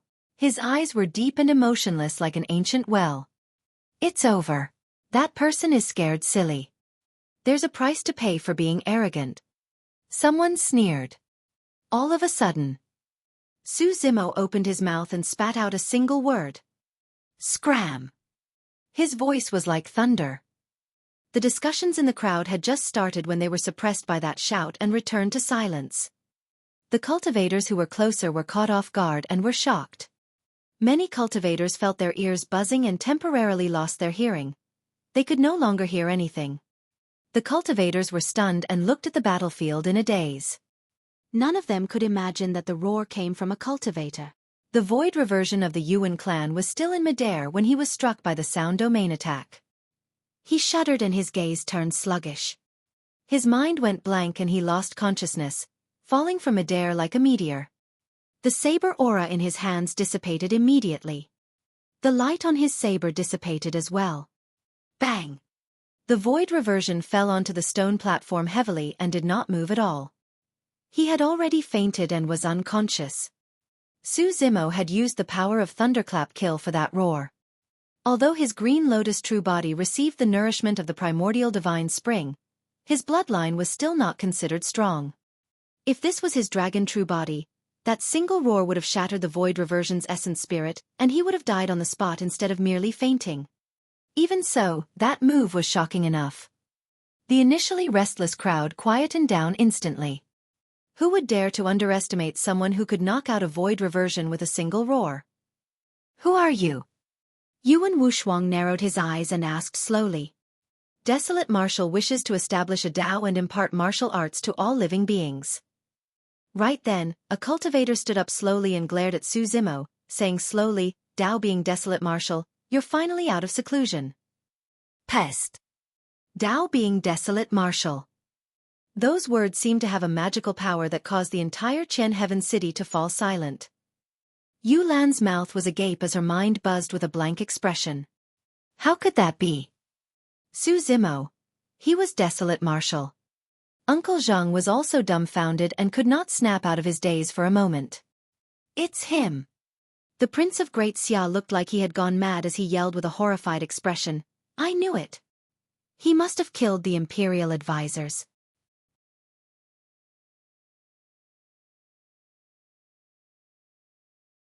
Chapter 1151. Shocking Everything. Chapter 1151. Shocking Everything. When Yulan learned that the green-robed cultivator accompanying her along the way was Dao being Desolate Martial, there seemed to be an explanation for many things. Dao being Desolate Martial. That peerless paragon who once dominated the North region and suppressed countless paragons to obtain the #1 spot of the phenomenon ranking and personally buried 8 titular disciples. That strongest monster incarnate in history that many super sects were wary of and even attracted a half-martial ancestor expert to attack. He was the #1 figure in Tianhuang mainland who caused the heavens and earth to quake when he established his Dao heart and wanted to change the fate of all living beings. Everyone present knew that Su Zimo had once been severely injured by a half-martial ancestor expert and barely survived. His combat strength was greatly reduced and he might even have fallen from grace and was no longer glorious. However, at that moment, when he appeared, many cultivators recalled the miraculous legends of Desolate Martial. No one could ignore his past. Desolate Martial. That Dao title alone possessed a suffocating and unstoppable might. Yulan looked around. Some were stunned, some were fearful, some were terrified and some were excited. Although the cultivators of the Dao meet had different expressions, everyone remained silent. Even the wind seemed to have stopped. Everyone's attention was drawn to the appearance of Dao being Wind Flame and Yuwen Wushuang earlier on. She was stunned as well. But now, Su Zimo's appearance pushed the shock in her heart to its limits. She once said that a true paragon should be the center of attention. But now, she realized that she was wrong. A true paragon could intimidate everything. Dao being Desolate Martial. The weight of those words caused all the cultivators to feel an omnipresent pressure. Suddenly, countless questions flashed through Yulan's mind. For the past few days, they had traveled together. Why did Desolate Martial not attack her? Was he afraid of Uncle Zheng? Or was it because his combat strength had decreased and he was not confident? Or, was there some other reason? What did the deaths of the 2 Imperial advisors have to do with Desolate Martial? Could it be as the 2 princes said? Were the 2 Imperial advisors killed by Desolate Martial? On the stone platform, Yuwen Wushuang gradually came to his senses. After all, he was the #1 Dao being of the North region and was also a paragon that was hard to come by in 1,000 years. He was invincible, had a strong character and never experienced defeat before, How could someone like that be intimidated by a Dao title? Desolate Marshal, to think that it would be you. Yuwen Wushuang had a calm expression as he sighed gently. What a pity.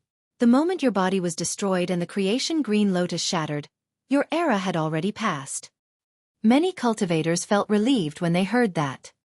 That's right, Dao being Desolate Marshal was no longer the monster incarnate of the past. What was there to be afraid of?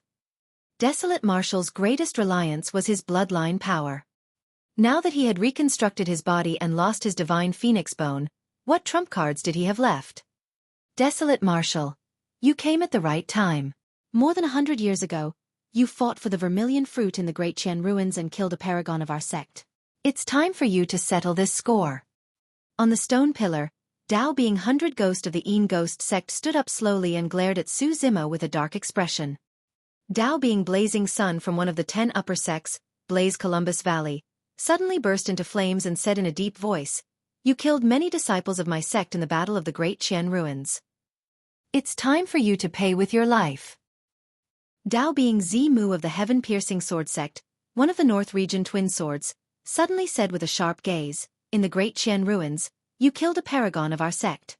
I've been wanting to test my 3-foot green sword on you for a long time." That was merely a casual remark. If it was 10 years ago, which of the paragons present would dare to challenge Su Zimo? But now, one after another, the paragons stood out and glared at Su Zimo with unfriendly expressions and murderous auras while spouting all sorts of reasons. In reality, the paragon of heavenly piercing sword sect did not die in Su Zimo's hands. Instead, he was killed by Dugu Jian. However, at that moment, the blame was entirely on Su Zimo. Yuwen Wushuang rode on the pure gold lion and smiled indifferently with a mocking look in his eyes. He did not even have to do anything, and Dao being Desolate Marshal was already overwhelmed. Dao being Wind Flame stood up slowly as well and said sternly, "Desolate Marshal, you really shouldn't have come." "You want to attack as well?" Su Zimo asked with a smile. "Dao being Glass died in your hands. If I kill you, I'll become this generation's titular disciple of Glass Palace." Dao being Wind Flame's voice carried a hint of killing intent. The crowd was in a frenzy. The situation was changing rapidly. Su Zimo had become the target of everyone. In the crowd, Uncle Zhang heaved a sigh of relief. "Princess, you can rest assured now." Uncle Zhang whispered, "This Desolate Marshal is arrogant and conceited. He doesn't know how to judge the situation. Even without you stepping in, these paragons will kill him." "Yes," Yulan replied distractedly. She should have been delighted that the greatest obstacle towards the restoration of her dynasty was about to be removed. However, for some reason, she did not feel as happy as she had imagined when she saw this. There were many Dharma-characteristic Dao lords in the Dao meet. However, none of them stood out. They merely communicated with their spirit consciousnesses and watched coldly from the sidelines.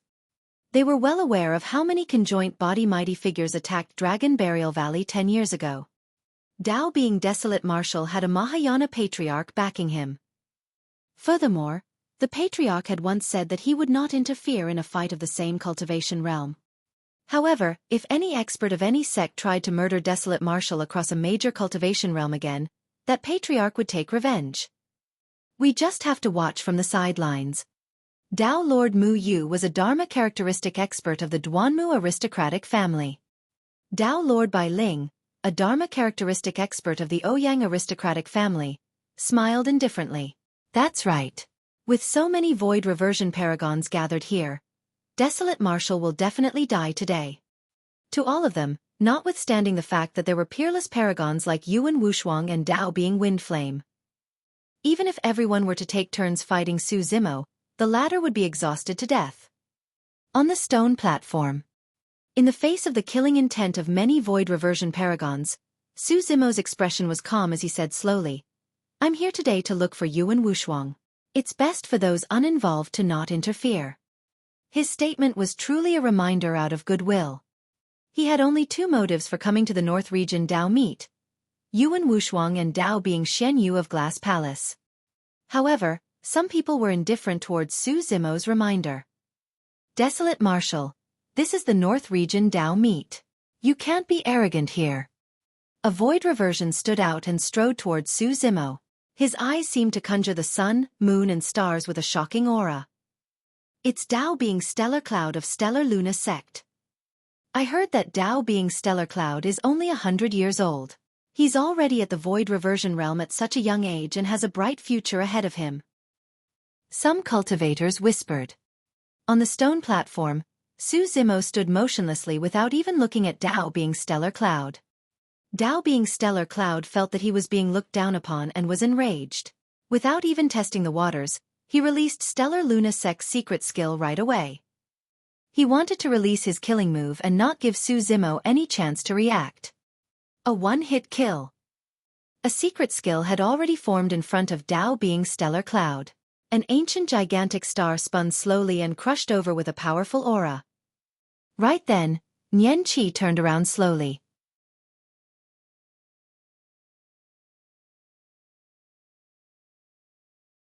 Chapter 1152. Overlooking the same levels. Chapter 1152. Overlooking the same level. A gigantic star that emitted a savage aura arrived with a bang. Nian Qi strode forward and did not use any dermic arts. She merely clenched her fists and her blood qi burst forth with a golden globe.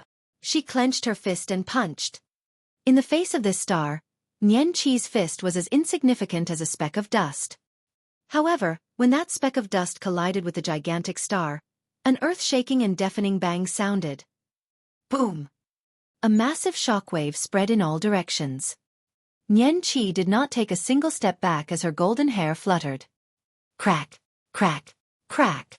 Suddenly, terrifying cracking sounds could be heard on the battlefield. Under countless gazes, cracks appeared on the surface of the gigantic star and spread rapidly. It filled the entire star. Bang! Immediately after, the star exploded and countless rocks formed from dermic powers flew everywhere, causing dust to billow. Blood drained from Dao being Stellar Cloud's face after he received such a serious injury. His entire body shuddered and he flew backwards, spitting out a mouthful of blood. Who do you think you are? How dare you attack my young master? Nian Qi looked at Dao being Stellar Cloud who was sprawled on the ground with a dispirited expression and scoffed coldly. At that moment, everyone's attention was focused on the golden-haired girl. Prior to this, Su Zimo's appearance and his title as Desolate Marshal shocked everyone. Almost no one paid attention to the two people and one beast beside him. It was only at this moment that everyone realized that this girl was not to be trifled with either.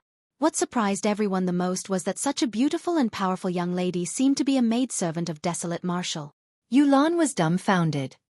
This petite girl who seemed harmless and traveled together with them had actually released such a terrifying power. The paragon of Stellar Luna Sect could not even withstand a single blow from Nian Qi. The bloodline of the god race flowed through Nian Qi's body. Apart from some of the top paragons and monster incarnates, Nian Qi could sweep through almost any one of the same cultivation realm. Not bad, not bad. Yuwen Wushuang had a composed expression as he said with a smile, "Little lion, the two helpers you found are rather strong. Yuwen, I'll acknowledge that it was because I wasn't skilled enough that my leg was crippled by you." The golden lion grit his teeth. "As long as you return Cuckoo to me, we'll leave right now." "Sure." Yuwen Wushuang nodded with a mocking gaze. "Kneel down and beg meal. Ha ha ha ha. A fiend demon actually came to our North Region Dao meet to negotiate terms with the #1 Dao being of the North Region. What a joke." An ear-piercing laughter sounded from the crowd. Night Spirit's gaze turned cold. Nian Qi glared furiously as well. The golden lion's expression turned ferocious and his eyes revealed a look of struggle. After a moment of silence, he finally lowered his head and limped out. "Lion, don't." The pure gold lion could not bear to see this. However, the moment she opened her mouth, Yuwen Wushuang sealed her words with a single thought. She had already signed a blood oath with Yuwen Wushuang. He could kill the pure gold lion with a single thought. The smile in Yuwen Wushuang's eyes intensified when he saw the golden lion's actions. "You might have misunderstood. I wasn't merely referring to you. All four of you have to kneel and beg me." The laughter in the crowd gradually died down. Everyone felt their hearts skip a beat. It was as though a storm was about to descend. It was nothing to make a demon beast kneel. However, Yuwen Wushuang's intention was for Dao being desolate martial to kneel before him as well. 10 years ago, even Dharma characteristic Dao lords would not dare to make such a request in front of Dao being desolate martial, let alone void reversions. Very good. Ever since I became famous, no one has dared to speak to me like that. Su Zimo looked at Yuwen Wushuang coldly and nodded. You're the first. And I. Su Zimo suddenly opened his mouth and let out a Sanskrit sound. At the same time, a gigantic golden palm appeared beside Yuwen Wushuang and grabbed him viciously. Charge! Yuwen Wushuang willed the pure gold lion to carry him and charge toward Su Zimo. There was no way the pure gold lion could betray him since she signed a blood oath with him. However, at that moment, the pure gold lion stood motionlessly on the spot despite the risk of breaking the blood oath. That would result in death from a reverse blood flow. Beast, how dare you! Yuwen Wushuang was enraged. Ma! Right then, a second Sanskrit sound descended. Demon subduing seal. OM. The third Sanskrit sound. Fiend suppression seal. 3 dermic seals and 3 Sanskrit sounds echoed through the world as they enveloped Yuwen Wushuang's body and released a suffocating attack. Initially, Yuwen Wushuang wanted to use his consciousness to kill the pure gold lion. However, against such an attack, he would die if he was even momentarily distracted. Combined with the Daming Sutra, the offensive power of the 3 Daming dermic seals had reached their limits. Yuwen Wushuang did not dare to be careless. Leaping up, he conjured hand seals with both hands and hollered, "Een Wind God Slash." A series of sharp saber beams that were condensed from dermic powers burst forth from his body. They were blinding and sliced open the 3 golden palms that were approaching him. Break! Yuwen Wushuang roared and withdrew a gigantic axe from his storage bag before slashing down viciously. Boom! The golden Buddha palms shattered into specks of golden light. Just as Yuwen Wushuang was about to make a move, Su Zimo's attack descended once more like a torrential storm, not giving him any chance to catch his breath. Qi! An incomparably resplendent sword Qi burst forth, creating a vast expanse of white. Stars filled the skies above the firmaments in a chaotic manner. When the heaven's killing intent is released, the stars are shifted out of alignment.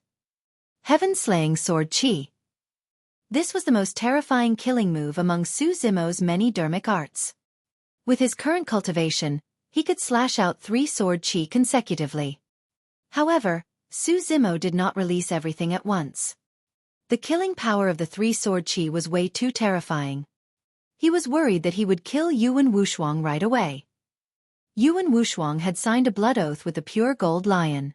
If Su Zimo killed him directly, the pure gold lion's essence spirit would be severely injured as well.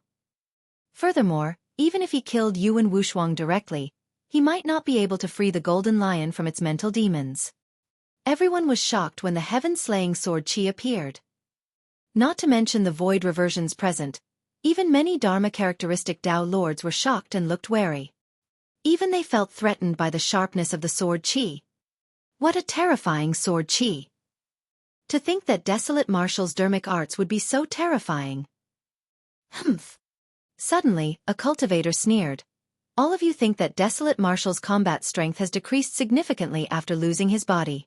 However, there's something you guys might not know. What? Someone could not help but ask. The cultivator said with a deep voice, back in the Dao Inheritance ground battle, desolate Martial's physique and bloodline were both suppressed because he had demonic blood flowing through him as well as the divine phoenix bone on him. 10 years ago, this cultivator had entered the Dao Inheritance ground and witnessed those major battles personally.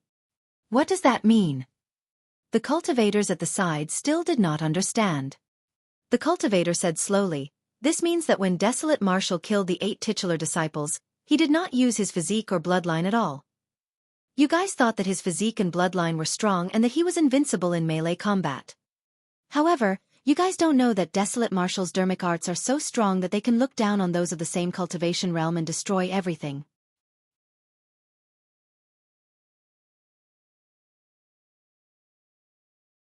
Chapter 1153, Fury of Thunder.